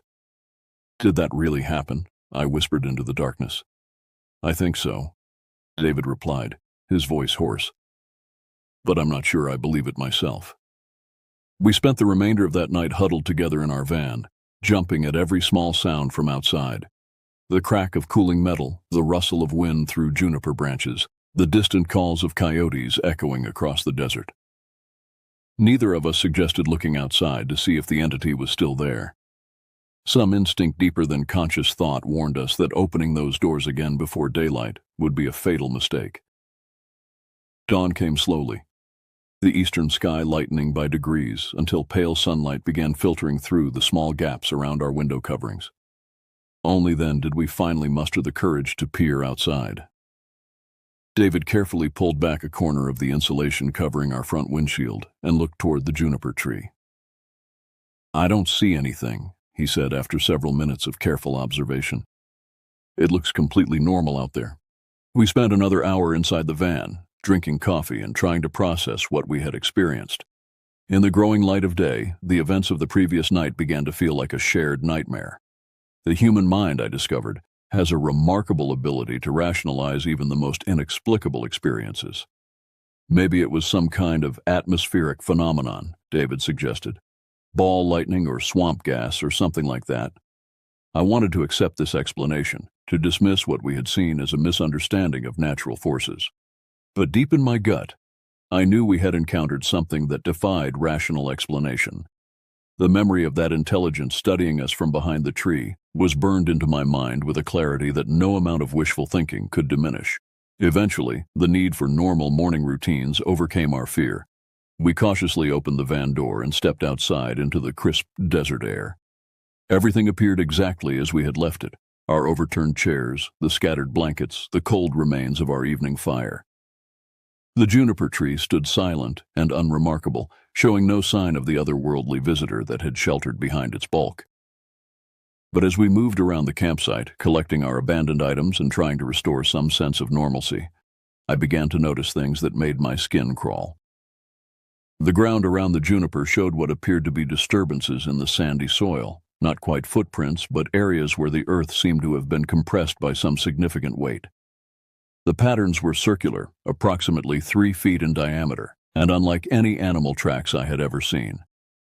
"David," I called softly, "come look at this." He joined me near the base of the tree, and we both crouched down to examine the markings more closely. There were at least 6 of them in a rough circle around the trunk, each one pressed into the soil to a depth of perhaps 2 inches. "What do you think made these?" I asked, though I dreaded hearing his answer. David studied the impressions for a long time before responding. "I have no idea," he said finally. "They're too big and too circular to be from any animal I know of. And they're definitely fresh, probably made sometime last night." We spent the rest of the morning trying to convince ourselves that we should pack up and leave immediately. But where would we go? What would we tell people about why we had fled in the middle of the night? The rational part of my mind insisted that we had simply experienced some kind of group hallucination brought on by the isolation and the thin air at high altitude. By noon, we had decided to stay another night. Part of this decision was simple human stubbornness, a refusal to be driven away by something we couldn't understand or explain. But another part was darker, a morbid curiosity about what else we might witness if we remained. Despite my fear, I felt compelled to see this mystery through to some kind of resolution. The afternoon passed quietly. We saw our neighbors, the father and son with the telescope, packing up their campsite and preparing to leave. I considered walking over to ask if they had seen anything unusual during the night, but something held me back. Perhaps it was embarrassment at how crazy our story would sound, or perhaps it was a deeper fear that they might confirm our experience was real. As evening approached, we again found ourselves dreading the coming darkness. But this time, we were more prepared. David had charged our cameras and phones, and we had positioned ourselves closer to the van, with our doors unlocked and ready for a quick escape. The sun set in a blaze of orange and red, painting the distant mountains in shades of fire. As full darkness fell, we reluctantly stepped outside and scanned the sky. For the first hour, everything appeared normal. The same magnificent display of stars, the same peaceful silence of the high desert night. Then, at approximately 10:30, I spotted them. "There," I whispered, pointing toward the valley beyond the ranch fence. Multiple lights, moving. David followed my gaze and inhaled sharply. Across the valley, perhaps a mile away, several points of light were moving in what appeared to be a coordinated pattern. They were much smaller and dimmer than the entity we had encountered the previous night, but their movements had the same unnatural, darting quality that defied conventional explanation. "How many do you count?" David asked, his voice tight with tension. "5, maybe 6. They keep moving behind the trees, so it's hard to tell." We watched the distant display for nearly an hour, noting how the lights seemed to communicate with each other through changes in color and intensity. They moved in formation sometimes, spreading out in a line across the valley floor, then clustering together in tight groups. The colors were predominantly blue and green, much more subdued than the aggressive red we had witnessed the night before. "They're beautiful," I found myself saying, despite my fear, in a terrifying sort of way. It was while we were focused on the distant lights that I made the mistake of looking toward the ridge where I had first seen the flashes during the day. What I saw there drove every other thought from my mind and sent a wave of pure terror through my body. Silhouetted against the star-filled sky was a massive figure, at least 20 feet tall, standing motionless on the highest point of the ridge. It was too far away to make out details, but its proportions were clearly not human. The torso was too broad, the limbs too long, and there was something about its posture that suggested it was scanning the valley below with systematic precision. "David," I said, my voice barely a whisper, "look at the ridge, the high point. Do you see it?" He turned in the direction I indicated, and I heard him suck in his breath. "Dear God," he breathed, "what is that thing?" As if it had heard his words, the figure suddenly blazed with light, not the soft organic glow we had seen the night before, but a harsh mechanical illumination that lit up the entire ridgeline. The light was so intense that I had to shield my eyes, and when I looked again, the beam was sweeping across the valley in a methodical search pattern. The smaller lights we had been watching immediately scattered, winking out one by one until the valley appeared empty. Then the beam from the ridge began to swing in our direction. "Get in the van," David said urgently. "Now!" We scrambled for the door as the brilliant searchlight swept closer to our position. Just as we reached safety, the beam passed directly over our campsite, so bright that it penetrated even our insulated windows and filled the interior of our van with blazing white light. I pressed my face against David's shoulder and squeezed my eyes shut, but the intensity was so great that I could see the glow even through my closed eyelids. The light lingered on our position for what felt like an eternity, but was probably only a few seconds. Then it moved on, continuing its sweep of the surrounding area before finally shutting off. When I dared to look outside again, the ridge appeared empty, the massive figure gone as if it had never existed. We spent the rest of the night in a state of sleepless vigilance, taking turns keeping watch through the small gap in our window covering. But the desert remained quiet until dawn, when the rising sun finally drove away the terrors of the night. The third day in that accursed place began with a decision that I now recognize as pure foolishness. Driven by exhaustion, and a desperate need to maintain some semblance of normalcy. Despite everything we had witnessed, despite the evidence that we were in the presence of something beyond human understanding, we chose to stay yet another night. "We can't let fear control our lives," David said as we prepared breakfast on our camp stove. "Maybe if we can document what's happening here, we can find some rational explanation." His words sounded reasonable in the bright morning sunlight, but I could see the strain in his eyes, the way his hands trembled slightly as he poured coffee into our metal cups. The events of the past 2 nights had taken a toll on both of us that went beyond simple sleep deprivation. There was a brittleness to our nerves, a constant state of hypervigilance that left us jumping at the smallest sounds.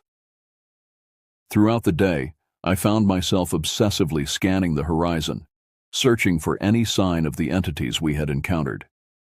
The ridge where we had seen the massive figure appeared innocent enough in daylight, just another line of rust-colored stone and scattered vegetation against the blue sky. But I knew that when darkness fell, it would transform into something far more sinister. It was during our afternoon exploration of the area that we discovered something that shattered any remaining hope that we were dealing with natural phenomena.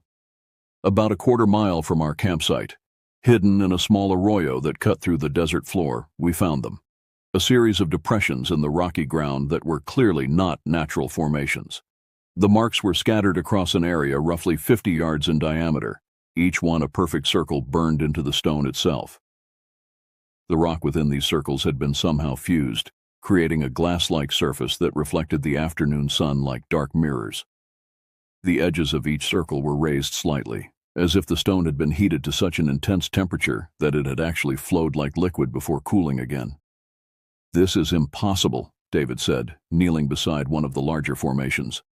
"It would take temperatures of over 2,000 degrees to melt granite like this. And look at the precision. These circles are perfect, down to the millimeter." I counted 17 of the formations, ranging in size from 3 feet to nearly 10 feet in diameter. They were arranged in no pattern that I could discern, scattered randomly across the floor of the arroyo, like the footprints of some enormous, otherworldly creature. The largest of them was deep enough that I could have stood in it up to my knees. "How long do you think these have been here?" I asked, though I dreaded the answer. David examined the edges of several formations, noting how weathering had rounded the raised rims and filled some of the smaller circles with wind-blown sand. "Based on the erosion patterns, I'd say months, maybe even years. This isn't something that happened last night." The implications of his words settled over me like a heavy blanket. We were not witnessing an isolated incident, but rather the latest chapter in a long-running drama that had been playing out in this remote corner of the desert for an extended period. The thought that these entities had been operating here for months or years, unseen and undocumented, filled me with a creeping dread that made my skin crawl. As we made our way back to the campsite, I noticed other details that I had previously overlooked. Certain juniper trees showed signs of damage that couldn't be explained by wind or weather, branches that had been twisted into impossible spirals, bark that bore scorch marks in geometric patterns. In several places, the sparse desert grass had been flattened in perfect circles, the vegetation compressed but not broken, as if some enormous weight had rested there briefly before moving on. "We're in their territory," I said as we reached our van. "This whole area belongs to them, and we're just trespassing." David nodded grimly. "The question is, what do they want with us? Are we just observers to whatever they're doing here, or are we somehow part of it?" That evening, as the sun set for what I prayed would be our last time in that place, we made preparations for what we hoped would be our final night of observation.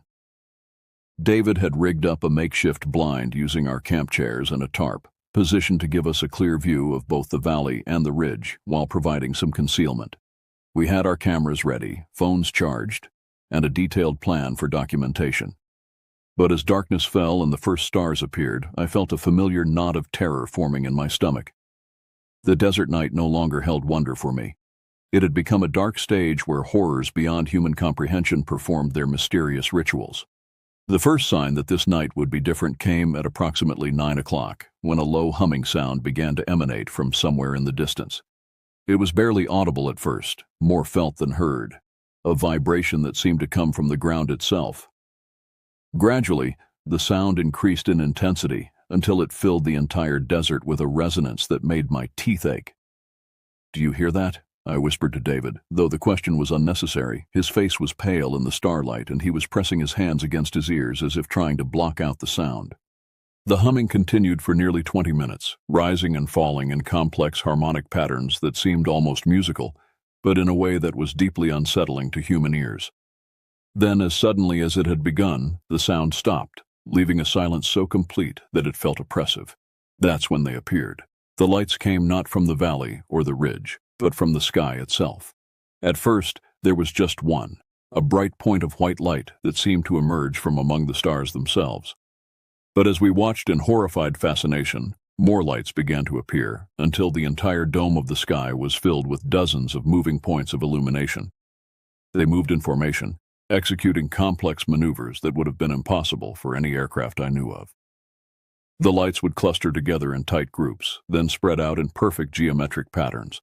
Triangles, squares, complex spirals that rotated slowly against the backdrop of stars. Their colors shifted constantly, creating a light show that was both beautiful and terrifying in its implications. "This isn't possible," David breathed beside me. "There must be 50 of them up there, maybe more." As if responding to his words, the entire formation suddenly changed direction, moving as one entity toward our position. The lights descended slowly, maintaining their complex patterns as they approached the ground.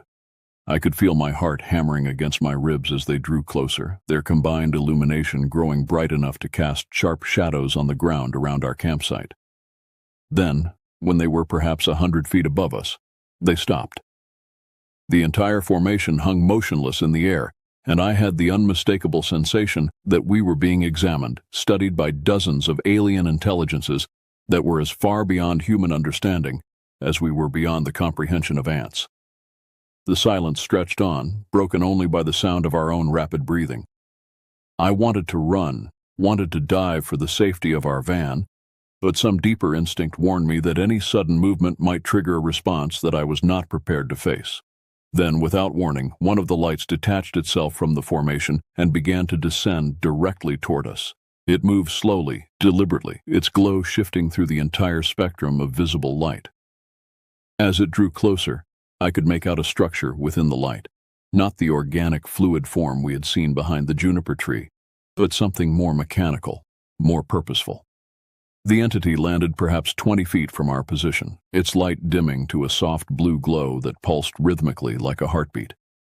Through the translucent illumination, I could see what appeared to be a complex mechanical device, all angles and geometric forms that hurt my eyes to look at directly. It was roughly humanoid in shape, but clearly artificial, like a robot designed by an intelligence that had never seen a human being. For several minutes, the entity remained motionless, its light pulsing steadily as it studied us. Then, slowly, it began to move in our direction.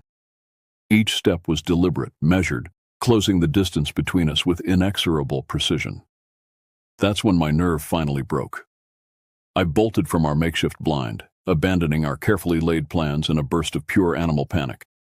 Behind me, I could hear David scrambling to follow as I sprinted toward the van. The door seemed impossibly far away, and I was certain that at any moment I would feel some alien appendage seizing me from behind.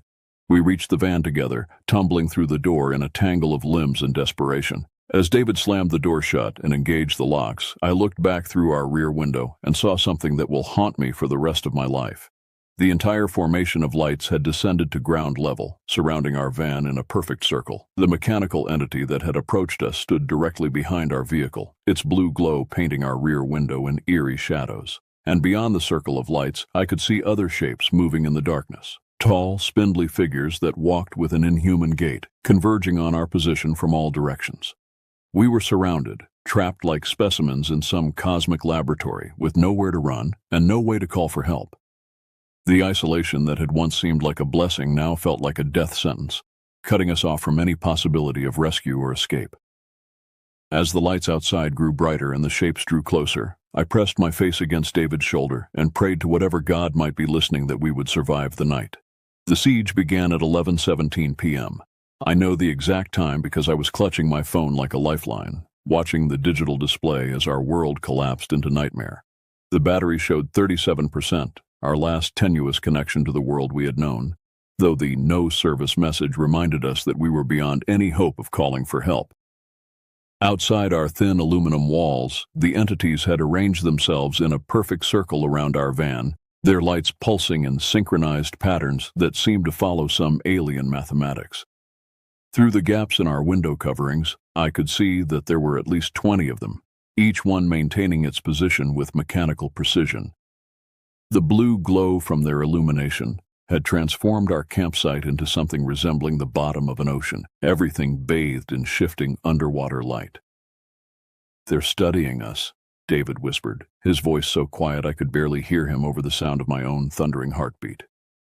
"Like we're some kind of experiment."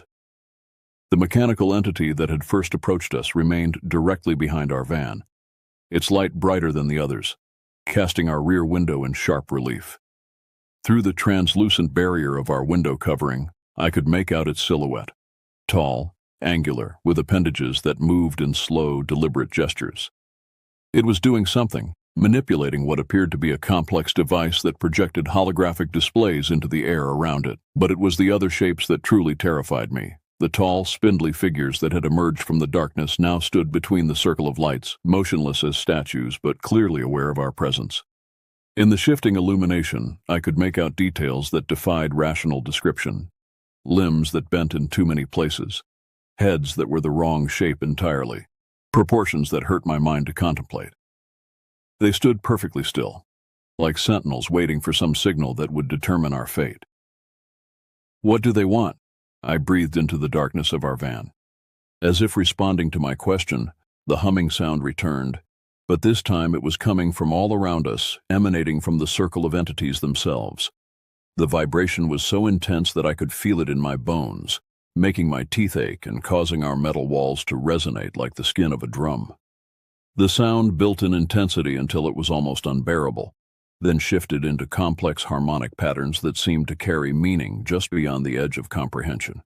Then, impossibly, the humming began to form words. We, no, you. The voice was unlike anything I had ever heard, not spoken but somehow transmitted directly into our minds through the medium of that otherworldly sound. It carried no emotion, no inflection, just a flat statement of fact that chilled me to the core. Fear. Not needed. David's hand found mine in the darkness, his grip so tight it was painful. "They're trying to communicate," he whispered. "Dear God, they're actually trying to talk to us." The harmonic voice continued, each word separated by long pauses that were filled with that bone-deep humming. "You observe. We observe. Same purpose." I wanted to respond, wanted to ask the 1,000 questions that were racing through my mind, but terror had robbed me of the ability to speak. My throat felt constricted, my mouth dry as desert sand. Understanding. Required. Cooperation. Beneficial. The words were followed by a sound that might have been static, or might have been laughter, or might have been something else entirely. Then the humming stopped, leaving us in a silence that felt heavier than before. For several minutes, nothing happened. The entities maintained their circle, their lights pulsing in those same synchronized patterns, while the tall figures stood motionless between them. I began to hope that the communication was over, that perhaps they would now withdraw and leave us alone. Then the mechanical entity behind our van began to move. I could hear it clearly now, a soft, whirring sound, like electric motors, accompanied by the gentle hiss of hydraulic systems. The device it had been manipulating projected new patterns into the air, complex geometric forms that rotated and twisted in ways that seemed to violate the laws of physics. The light from these projections grew brighter, casting moving shadows through our rear window that danced across the interior walls of our van. "It's coming closer," David said, his voice tight with fear. The whirring sound grew louder, and I could see through our side window that the entity was indeed approaching our van. Its mechanical movements were smooth and purposeful, each step calculated with inhuman precision. When it reached our vehicle, it stopped directly beside David's door and began to emit a new sound, a series of rapid clicks and beeps that reminded me of a computer modem connecting to the internet. Then, to my absolute horror, our van's electrical system began to respond. The LED strip lights that ran along our ceiling flickered on without anyone touching the switch. Our radio crackled to life, cycling rapidly through static-filled stations before settling on a frequency that carried that same alien humming we had heard before. The small LCD display on our solar charge controller began scrolling through random numbers and symbols, as if some external force was accessing our electrical systems directly. "It's hacking us," David said, his voice hollow with disbelief. "It's actually interfacing with our electronics."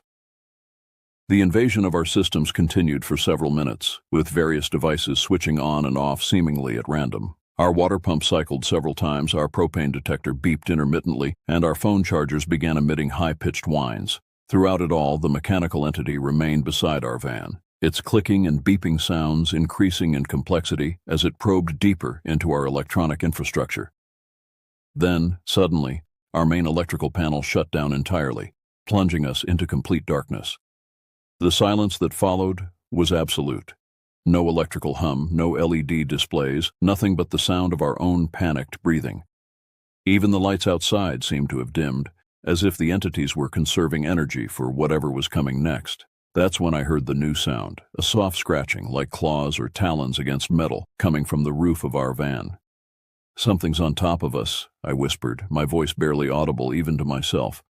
The scratching continued, moving slowly from the front of our van toward the rear, accompanied by a weight that made our entire vehicle flex slightly.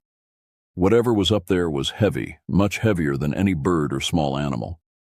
The sound it made as it moved suggested appendages with sharp points, scraping against our aluminum roof with each careful step. David reached for the flashlight we kept beside our bed, but when he clicked it on, nothing happened. Whatever the mechanical entity had done to our electrical system had apparently affected our battery-powered devices as well. We were trapped in absolute darkness, with something inhuman prowling across our roof and alien entities surrounding us on all sides. The scratching sound stopped directly above our heads, and I could feel the roof of our van sagging slightly under concentrated weight. For several heartbeats, nothing happened. Then came a new sound that made my blood freeze in my veins. A soft tapping, rhythmic and deliberate like fingers drumming against metal. Tap, tap, tap.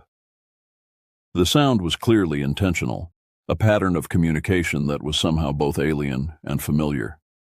After a moment it was repeated, the same rhythm exactly. Tap, tap, tap. "It's trying to get our attention," David breathed. "It wants us to respond." I knew he was right, but the thought of acknowledging the presence above us filled me with terror. What if responding was interpreted as an invitation? What if it was a test that we were already failing by our silence? The tapping continued, growing more insistent, until it was joined by a new sound, a low, keening wail that seemed to come from the entity on our roof. The sound was filled with such alien loneliness that it made my heart ache despite my fear. Whatever was up there, it was trying to establish contact in the only way it knew how. Finally, driven by some impulse I still don't understand, I reached up and tapped back against our ceiling.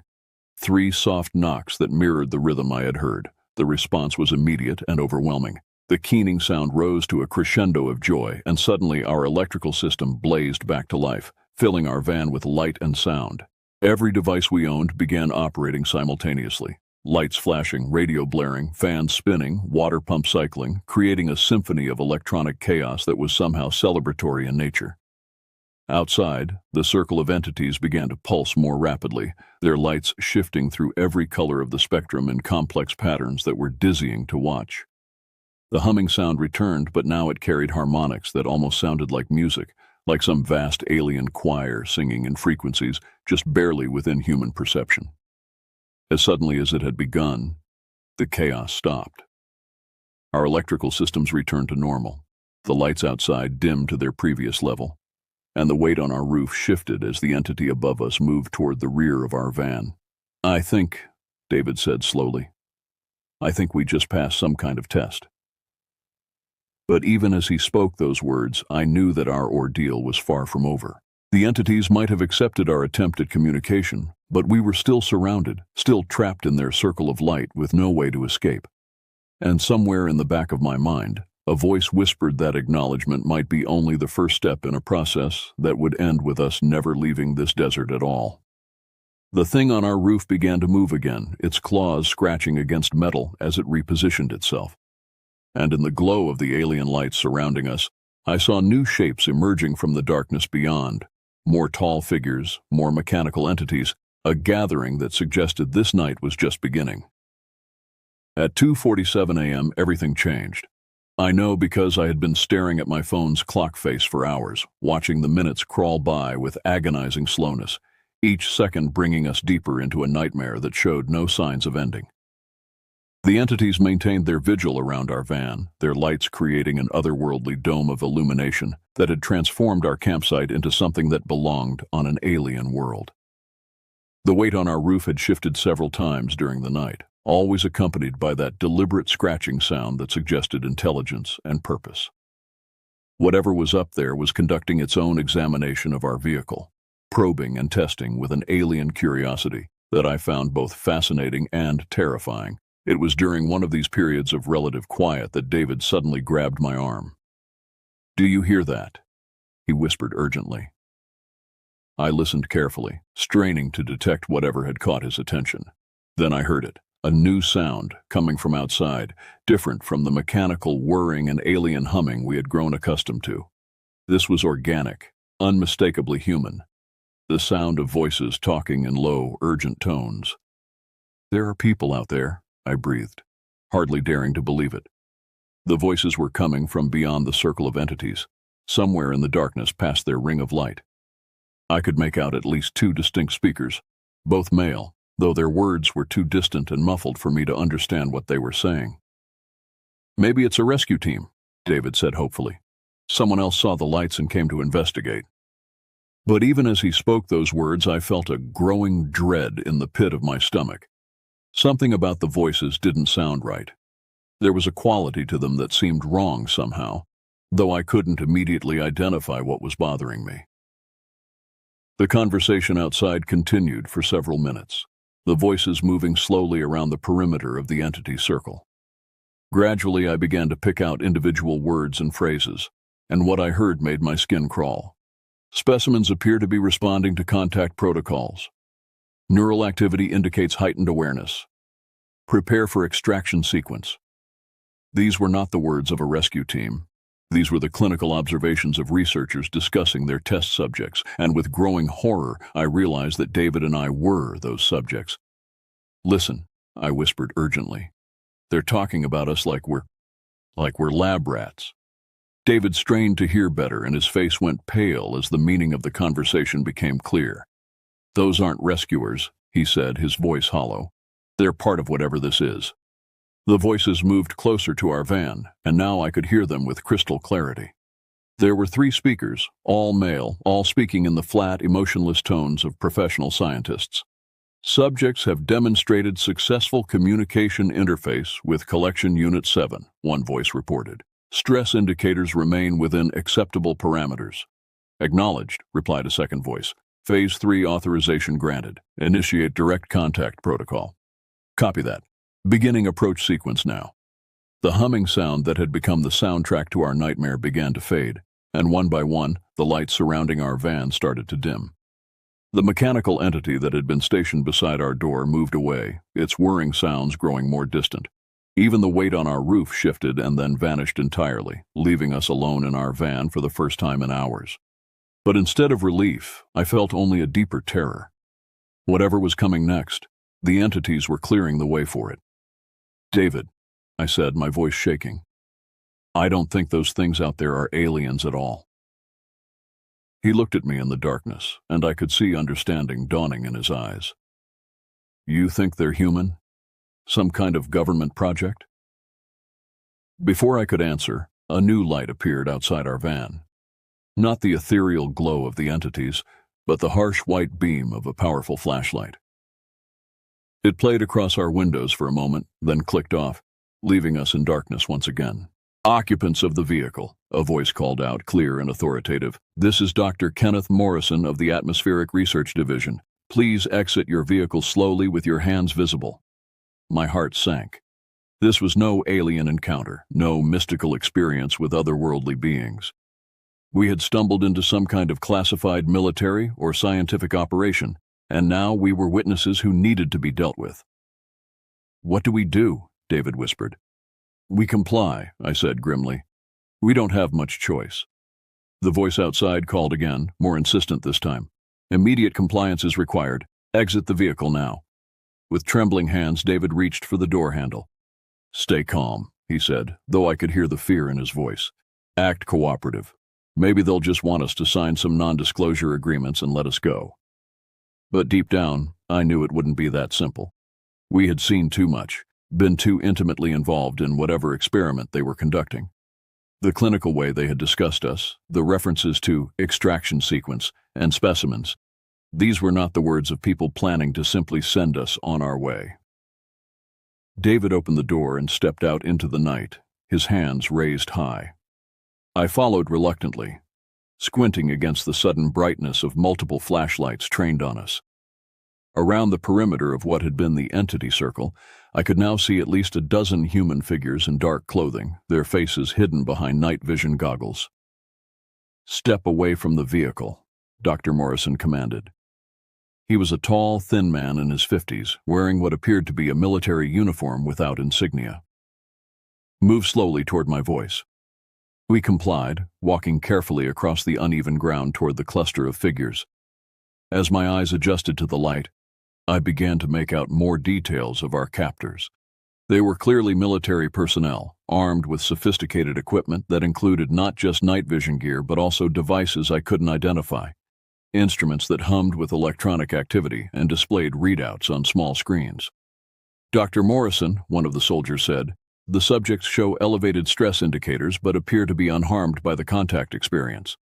"Excellent," Morrison replied, making notes on a tablet computer. "This confirms our hypothesis about gradual exposure protocols. The entity's interaction patterns are becoming more sophisticated." I couldn't stay silent any longer. "What entities?" I demanded. "Those things weren't real, were they? This is all some kind of experiment." Dr. Morrison looked up from his tablet, and even in the dim light I could see him smile. "Oh, I assure you, the entities are very real indeed, though perhaps not in the way you might think." He gestured to one of his subordinates, who approached carrying a device that looked like a sophisticated tablet connected to various sensors. "You see, we've been conducting research into artificially induced perception phenomena. The lights, the figures, the mechanical entities, all of them were projections, holographic displays combined with electromagnetic manipulation of your nervous systems." My mind reeled at the implications. "You mean we were hallucinating? The whole thing was fake?" "Not fake," Morrison corrected. "Artificially induced, yes, but the experiences themselves were entirely real from your perspective. We've been testing the effectiveness of our projection systems in controlled field conditions, using unwitting subjects to validate our theoretical models." David stepped forward, anger beginning to replace his fear. "You experimented on us without our consent. That's illegal, immoral." "That's classified," Morrison interrupted sharply. "And unfortunately for both of you, that classification extends to your very knowledge of this project." The soldiers around us shifted position, and I noticed for the first time that several of them were carrying what appeared to be medical equipment: syringes, portable monitors, restraint devices. My blood ran cold as I realized what Morrison was implying. "You can't just make us disappear," I said, trying to keep the panic out of my voice. "People know where we are. When we don't show up—" "Actually," Morrison said, consulting his tablet again, "our background check indicates that you told your family you were planning to camp in dispersed sites throughout Arizona for several weeks. No one expects to hear from you for at least a month. And this particular location is so remote that your disappearance will be attributed to any number of natural hazards: flash floods, animal attacks, simple accidents that claim the lives of inexperienced campers every year. The trap we had walked into was complete and perfect. We were miles from any help, surrounded by armed soldiers, with no way to contact the outside world. Even if we somehow escaped, who would believe our story about government agents using holographic technology to simulate alien encounters?" However, Morrison continued, I'm authorized to offer you an alternative to permanent disappearance. Our project requires long-term test subjects for ongoing research. Volunteers who agree to participate in our studies receive comfortable accommodations, excellent medical care, and the satisfaction of contributing to important scientific research. And if we refuse? David asked, though we both already knew the answer. Morrison's smile never wavered. Then you become another tragic statistic of desert camping gone wrong. I'm afraid those are your only options. As the weight of our situation settled over me, I looked up at the star-filled sky that had seemed so beautiful just a few nights before. Now it looked cold and distant, a vast emptiness that would swallow our screams without a trace. We had come to the desert seeking solitude and natural wonder, but we had found something far darker, proof that the most terrifying monsters in the universe weren't aliens from distant worlds, but human beings who had abandoned their conscience in pursuit of scientific knowledge. You have 30 seconds to decide, Morrison said, checking his watch. Though I should mention that either way, you'll never be leaving this desert. The only question is whether you leave it alive. The 30 seconds that Dr. Morrison had given us stretched into an eternity of impossible decisions. Around us, the soldiers maintained their positions, their night vision goggles giving them an insectoid appearance that was somehow more disturbing than the alien entities we now knew to be fabrications. The desert silence pressed in on all sides, broken only by the electronic humming of their equipment and the distant call of a coyote that seemed to mock our predicament. 20 seconds, Morrison announced, his voice carrying the casual indifference of a man who had delivered this ultimatum many times before. David and I exchanged glances in the harsh glare of the flashlights. In his eyes, I could see the same desperate calculation that was racing through my own mind. Were they really prepared to kill us? Could we somehow escape? Was there any possibility that Morrison was bluffing about the permanence of our situation? But even as these thoughts flashed through my consciousness, I knew they were futile. The military precision of the operation, the sophisticated equipment, the casual way Morrison discussed our disappearance, all of it pointed to an organization with vast resources and no moral constraints. We were not the first civilians to stumble into their web, and we would not be the last. 10 seconds.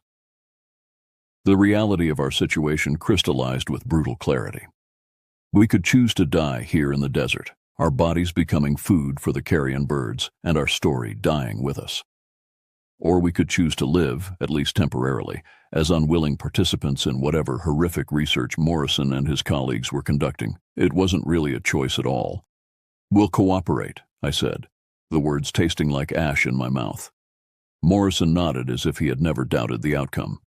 A wise decision. Dr. Reeves, prepare the subjects for transport. A woman in military fatigue stepped forward, carrying what I now recognized as a medical kit. She was young, perhaps in her early 30s, with the kind of clinical detachment that could only come from extensive practice in dealing with unwilling subjects. This will help you relax during the journey, she said in a voice that might have been discussing the weather as she prepared a syringe. It's a mild sedative. You'll remain conscious but feel much calmer about your situation. What kind of research? David asked suddenly. If we're going to be your test subjects, we have a right to know what you're planning to do to us. Dr. Morrison considered the question for a moment, then apparently decided that there was no harm in explaining. We're studying the human brain's response to artificially induced supernatural experiences. The project began as an investigation into the psychological warfare applications of holographic technology, but we've discovered something far more interesting. He gestured toward the area where the false entities had performed their elaborate deception.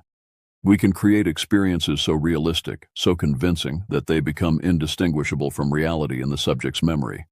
More than that, we can implant entirely false memories, complete with emotional responses and sensory details. My stomach turned as the implications became clear. You're developing brainwashing technology. We prefer the term memory restructuring, Morrison replied with academic precision. The applications are virtually limitless. Imagine being able to give soldiers complete confidence in their mission by providing them with fabricated memories of enemy atrocities, or creating witnesses to crimes that never happened, complete with vivid recollections that would stand up to any polygraph examination. Dr. Reeves had finished preparing her syringe and was approaching me with professional efficiency. "Please extend your arm," she said. "This will be much easier if you don't resist." I had no choice but to comply. The needle slipped into my vein with practiced ease, and within seconds I could feel a warm relaxation spreading through my body. The sharp edges of my terror began to soften, replaced by a dreamy detachment that made the entire situation feel unreal. "Very good," Morrison said as Dr. Reeves moved on to David. "Now, I want you both to understand that your cooperation over the next few months will determine how comfortable your stay with us becomes. We have facilities that range from dormitory-style accommodations to isolated holding cells. Your attitude will determine which type of housing you receive." As the sedative took hold, I found myself oddly fascinated by the technical aspects of what they had done to us. "The entities," I said, my words coming out slightly slurred. "How did you make them seem so real?" "Holographic projectors combined with electromagnetic field manipulation," Morrison explained, apparently pleased to discuss his work. "We can stimulate specific regions of the brain to induce feelings of fear, awe, or wonder. The projectors create visual and auditory hallucinations, while targeted electromagnetic pulses trigger the appropriate emotional responses." "The physical evidence," David mumbled as his own injection took effect. "The burn marks in the rock, the impressions in the ground." "Laser scoring and pneumatic presses," Dr. Reeves answered matter-of-factly.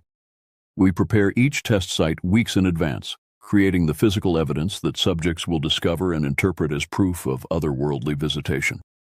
It's remarkable how eager the human mind is to believe in the supernatural when presented with even minimal supporting evidence."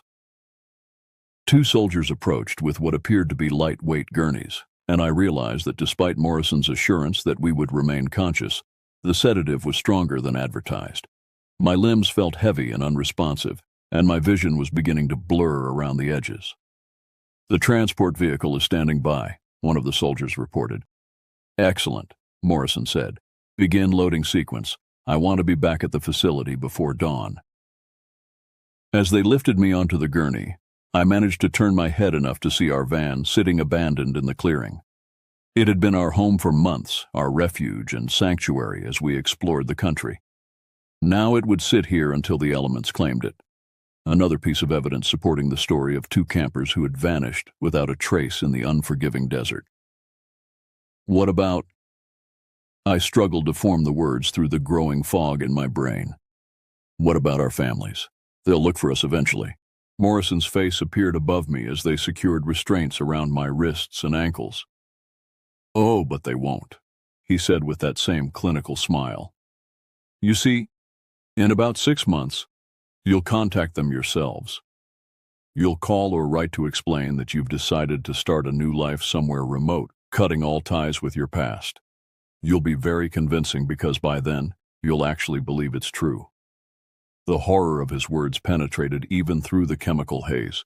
They weren't just planning to imprison us, they were going to completely rewrite our personalities, our memories, our very sense of self.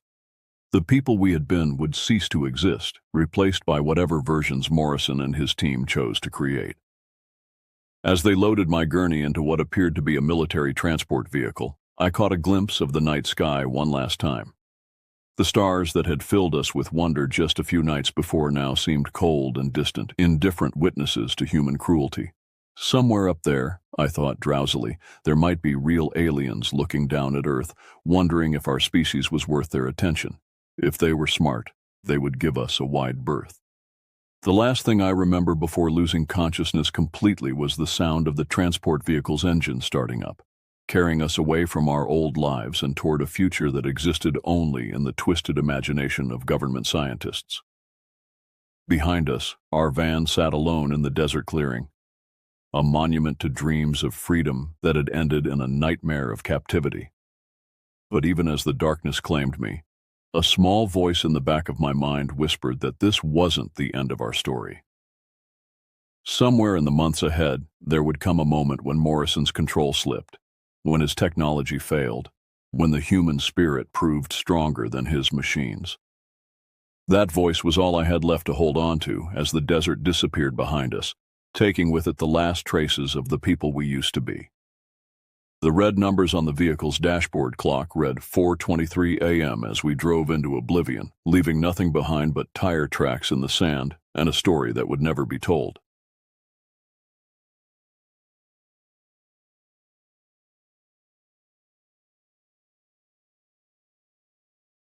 I grew up in Burlington, Vermont, in a house my parents purchased in 1996 when I was 6 years old.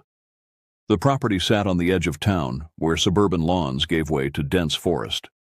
My parents chose the location specifically for the expansive backyard. Nearly 3/4 of an acre of mature maple and birch trees, with a small stream meandering along the rear boundary. The previous owners had constructed a treehouse between two towering maples near the back fence. When we moved in, the structure was weathered and unsafe, but my father saw potential. He spent the entire first summer rebuilding it from the ground up, reinforcing the platform, installing proper walls, and adding a sturdy shingled roof. The finished product stood 15 feet above the ground, accessed by a wooden ladder he'd bolted securely to the larger maple.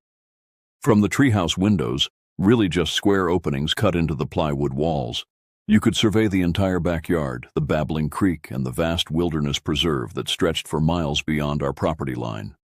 The isolation was both thrilling and unnerving for a child. Our nearest neighbor lived a quarter-mile away, and on quiet evenings, the only sounds were wind through branches and water flowing over stones. By age 8, I practically lived in that treehouse during summer months. My mother would pack me sandwiches and juice boxes, and I'd spend entire days up there, reading comic books, building with Legos, or simply watching the wildlife that frequented our yard. Deer would emerge from the forest to drink from the stream. Raccoons would waddle through in the early evening. Once I spotted a black bear lumber past, though when I told my parents, they suggested it might have been a large dog. The treehouse became my sanctuary, my private kingdom above the world.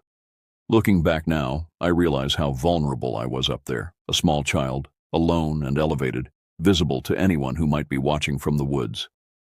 But at 8 years old, I felt invincible in my wooden fortress, completely unaware that something in those dark trees was beginning to take notice of my daily routines. The summer I turned 10, in 1999, my best friend was a boy named Connor Mitchell. He lived on the other side of our neighborhood and had been dealing with his parents' increasingly bitter divorce. His mother worked double shifts at the hospital, and his father had moved to an apartment across town, so Connor spent most days at our house. My parents welcomed him warmly, understanding that he needed stability during such a chaotic time in his young life. Connor and I were inseparable that summer. We'd established elaborate games and rituals in the treehouse. Sometimes we were Arctic explorers trapped in an ice station, other times we were submarine commanders in the depths of the ocean.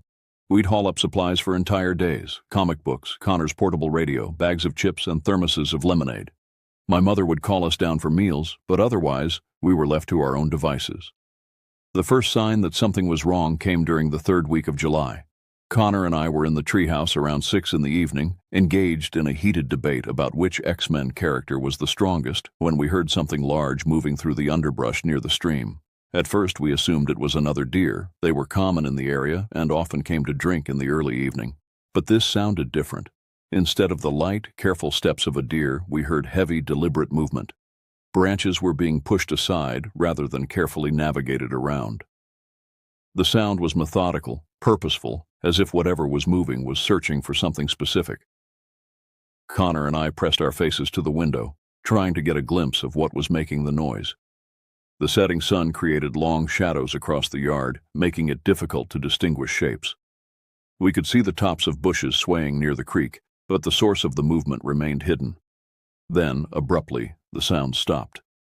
The forest became unnaturally quiet. No birds, no insects, even the creek seemed to flow more quietly. Connor whispered that maybe we should go inside, but something kept us frozen at the window. After several minutes of silence, we heard something that made both of us step back from the window. It was a sound I'd never heard before and couldn't easily describe, a rhythmic clicking like someone rapidly tapping two stones together, but with an organic quality that suggested it wasn't being made by an animal or human. The clicking continued for perhaps 30 seconds, then stopped as suddenly as it had begun. We waited another hour in the treehouse, speaking in whispers, before finally climbing down and running to the house. That night, I lay in bed replaying the sounds in my mind, trying to convince myself it had been a woodpecker or some other common bird. but deep down, I knew I'd never heard any bird make those clicking sounds. 2 weeks later, Connor and I finally convinced my parents to let us sleep overnight in the treehouse. We'd been begging all summer, and they relented on the condition that we'd come inside if we got scared or if weather threatened. My father strung up a battery-powered lantern and made us promise to check in every hour until bedtime. We prepared for the adventure like we were embarking on a polar expedition. We hauled up sleeping bags, pillows, a cooler full of sodas and snacks, and a bag of books and games. As darkness fell, we settled into our sleeping bags and began telling ghost stories, the lantern casting dancing shadows on the plywood walls. Around 10:30, we heard our neighbor's dog, Rusty, an aging golden retriever who lived in the house closest to ours, begin barking frantically. Rusty was typically a quiet dog, content to sleep on his owner's porch, so his aggressive barking immediately caught our attention. Connor and I paused our storytelling to listen. The barking continued for several minutes, growing more desperate and fearful. Then, without warning, it stopped mid-bark, as if Rusty had been suddenly silenced. Connor and I looked at each other in the lantern light, both thinking the same terrible thought. What could make a dog stop barking so abruptly? We turned off the lantern and peered out the window toward Rusty's house. Their motion-activated security light was flickering on and off repeatedly, creating a strobing effect across their backyard. In the intermittent illumination, we could see Rusty's doghouse, but no sign of the animal himself. Then we heard footsteps in our own yard. Not the soft padding of an animal, but the deliberate placement of feet moving through grass. The steps were accompanied by that same clicking sound we'd heard weeks earlier, but closer now, much closer. The footsteps seemed to circle the base of our tree, sometimes stopping directly below us. Connor grabbed my arm so tightly it hurt, but I didn't pull away. We sat motionless, afraid that any sound might draw attention to our hiding spot. Through the floorboards, we could hear someone, or something, moving around the base of the tree. The footsteps were too heavy to be made by any local wildlife, too deliberate to be random. After what felt like hours, but was probably only 20 minutes, the sounds faded toward the creek. We waited another hour before Connor whispered that we should make a run for the house. I told him we should wait until dawn, whatever was out there might still be nearby. He didn't argue.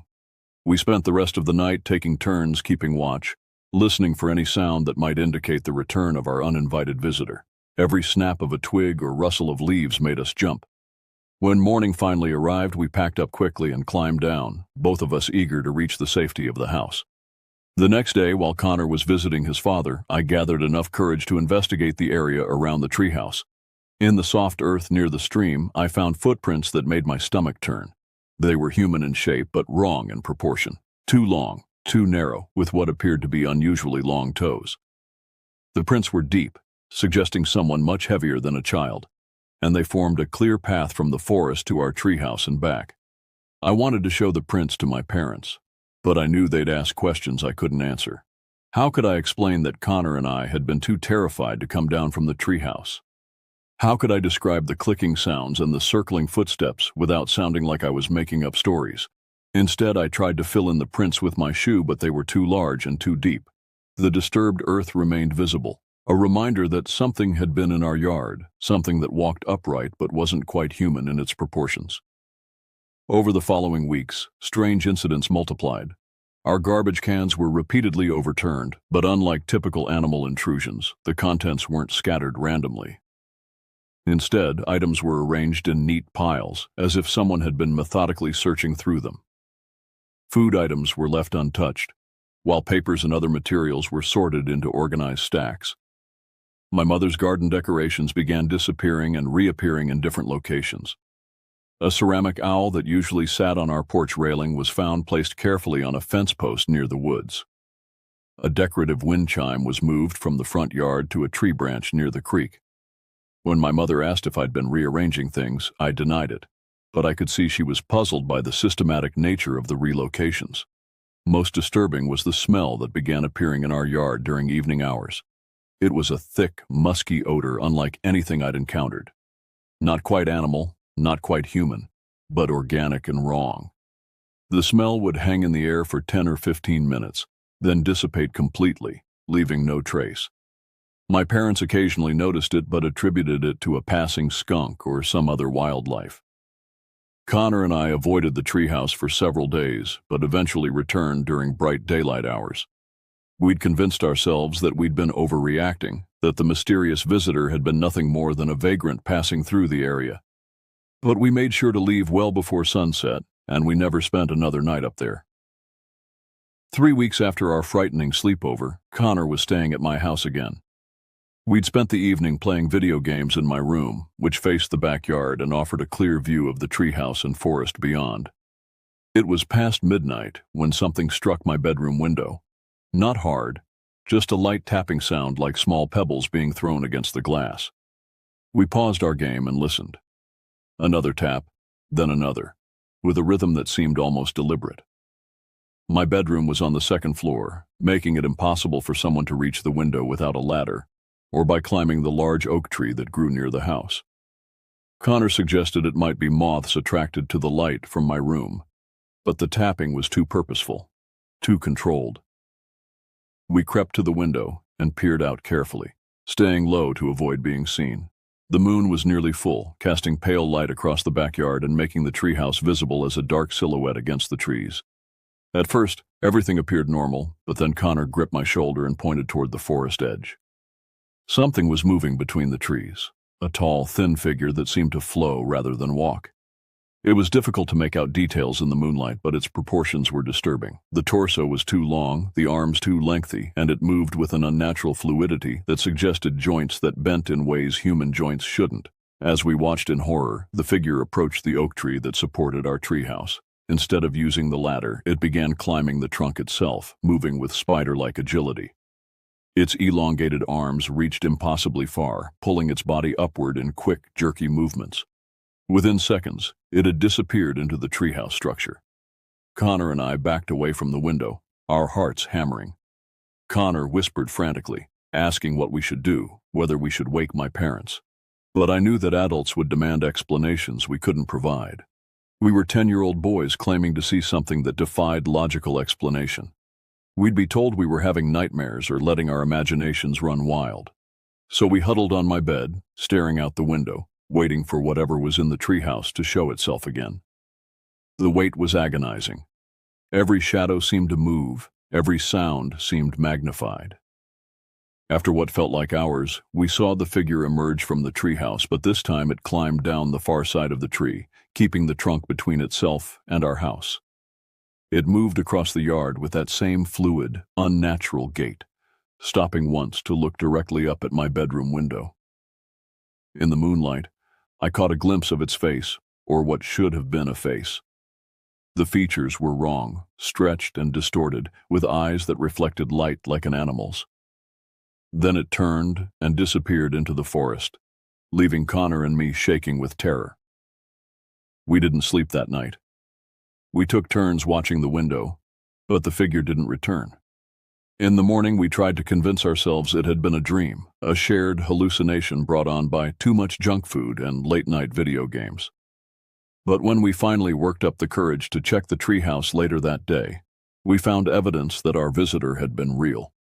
The treehouse had been altered. Our belongings, which we'd left scattered around the small space, had been arranged in precise patterns. Comic books were stacked in a perfect pyramid in the center of the floor. Action figures were lined up in military formation along one wall. Most unsettling, the battery-powered lantern we'd left hanging from a hook was now sitting outside the treehouse, placed carefully at the base of the tree. Connor and I climbed up to investigate, but the wrongness of the scene was overwhelming. Everything had been touched, moved, arranged by hands that weren't ours. The space felt violated, contaminated by an alien presence. We grabbed our most valuable possessions and fled, never to return to our former sanctuary. That was the last time Connor and I spent time together in the treehouse. His parents' divorce was finalized that August, and he moved away with his mother to live with relatives in another state. Before he left, we made a pact never to tell anyone about what we'd seen, but we also never talked about it between ourselves. Some experiences are too frightening to put into words, even with your closest friend. The strange incidents continued throughout the fall, even after Connor was gone. Our outdoor furniture would be rearranged overnight, lawn chairs moved into perfect circles, the picnic table relocated to different spots around the yard. My mother began keeping a log of the incidents, convinced that someone was playing elaborate pranks on our family. The clicking sounds became a regular part of evening background noise. Though I seemed to be the only family member who noticed them, they would start around sunset and continue intermittently until well after midnight. Sometimes they came from the forest, sometimes from our own yard, and occasionally from disturbingly close to the house. I began sleeping with my bedroom curtains drawn tight, afraid to look out at night. But even with the windows covered, I could sense when the figure was in our yard. The air would feel different, thicker, more oppressive. The normal sounds of night would fade, replaced by an unnatural silence that made my skin crawl. My academic performance suffered that fall. I had trouble concentrating in school, and my teachers noticed that I seemed tired and distracted. At home, I jumped at unexpected sounds and refused to go outside after dark. My parents attributed my behavior to Connor's departure and the stress of starting a new school year, but I knew the real cause of my anxiety. The thing in the woods was still watching, still visiting our property, still rearranging our belongings according to some incomprehensible logic. And with each passing week, its presence felt more intrusive, more threatening. In December, a severe ice storm struck our area, coating everything in a thick layer of frozen precipitation. The weight of the ice brought down power lines and tree branches throughout the region. In our backyard, one of the massive maples that supported the treehouse split down the middle, taking half the structure with it when it fell. My father hired a crew to remove the fallen tree and the damaged treehouse remains. I was secretly relieved. With the structure gone, perhaps the nightly visitor would lose interest in our property. For several weeks, this seemed to be the case. The clicking sounds stopped, the furniture rearranging ceased, and the oppressive feeling that had haunted our evenings began to fade. But in February, something happened that changed my understanding of what we'd been dealing with. I was walking home from school when I noticed police cars parked at the entrance to the forest preserve behind our house. Curious, I approached one of the officers and asked what was happening. He explained that they'd found evidence of someone living illegally in the woods, makeshift shelters, stolen property, and signs of long-term habitation. What made the discovery particularly disturbing was the nature of the camp. The person had been collecting items from surrounding neighborhoods and arranging them in bizarre patterns and structures. The officer described finding carefully constructed arrangements of lawn furniture, garden decorations, and children's toys, all laid out in complex geometric patterns among the trees. Photographs and personal items taken from houses had been organized into elaborate displays. Most unsettling were the detailed notes and sketches documenting the daily routines of local families. When they left for work, when children played outside, which houses had dogs. As the officer spoke, I realized with growing horror that our family had been among those being watched and documented. The person living in the woods had been studying us, learning our habits, and gradually working up the courage for more direct contact. The treehouse had been visible from deep in the forest, and my daily presence there had made me a primary target for observation. The authorities never found the person responsible for the camp. They suspected he'd fled the area when the treehouse came down, possibly interpreting its destruction as a sign that his presence had been discovered. But they did find evidence suggesting he'd been living in the woods for years, surviving by scavenging and stealing, and becoming increasingly obsessed with the families whose properties bordered the forest. Years later, when I was in high school, I researched the history of our area and discovered that the forest preserve had long been associated with stories of hermits and recluses who chose to live off the grid. Local newspapers from the 1980s contained several reports of wild men spotted in the woods, people who'd rejected society and survived by their wits in the wilderness. Some of these individuals had been harmless eccentrics, but others had become dangerous as their isolation and mental illness progressed. The clicking sounds Connor and I had heard were likely some form of self-soothing behavior or communication attempt by someone whose grip on reality had been severely compromised by years of solitude. Understanding the rational explanation for our experiences didn't diminish their impact on my life. I've never been comfortable in wooded areas since that summer, and I still sleep with curtains drawn tight. The knowledge that someone had been watching me, studying my routines, and gradually working up the courage to make contact remains one of the most violating experiences of my life. Connor and I reconnected briefly through social media in college, but we never discussed what happened during that summer in 1999. Some experiences are too personal, too frightening to revisit, even with the person who shared them. The fear we felt was real, even if we didn't understand its source at the time. My parents still live in the same house, though they've installed security lighting and cameras around the property. The forest preserve has been more heavily patrolled since the discovery of the illegal camp, but I still feel uneasy when I visit. Sometimes, walking across the backyard where the treehouse once stood, I catch myself listening for clicking sounds in the woods. The thing that disturbs me most is not knowing what might have happened if the treehouse hadn't come down that winter. The person in the woods had been growing bolder, more willing to approach the house, more comfortable with making his presence known. Where would that escalation have led? What did he want from us? I've learned to live with these questions, but I've never forgotten the lesson they taught me. The world contains people who exist outside the boundaries of normal society, individuals whose isolation and mental illness can make them unpredictable and dangerous. Sometimes the scariest monsters are the ones that are entirely human, driven by loneliness and madness to behaviors that defy understanding. God only knows what his ultimate intentions were, but I'm grateful I never had to find out.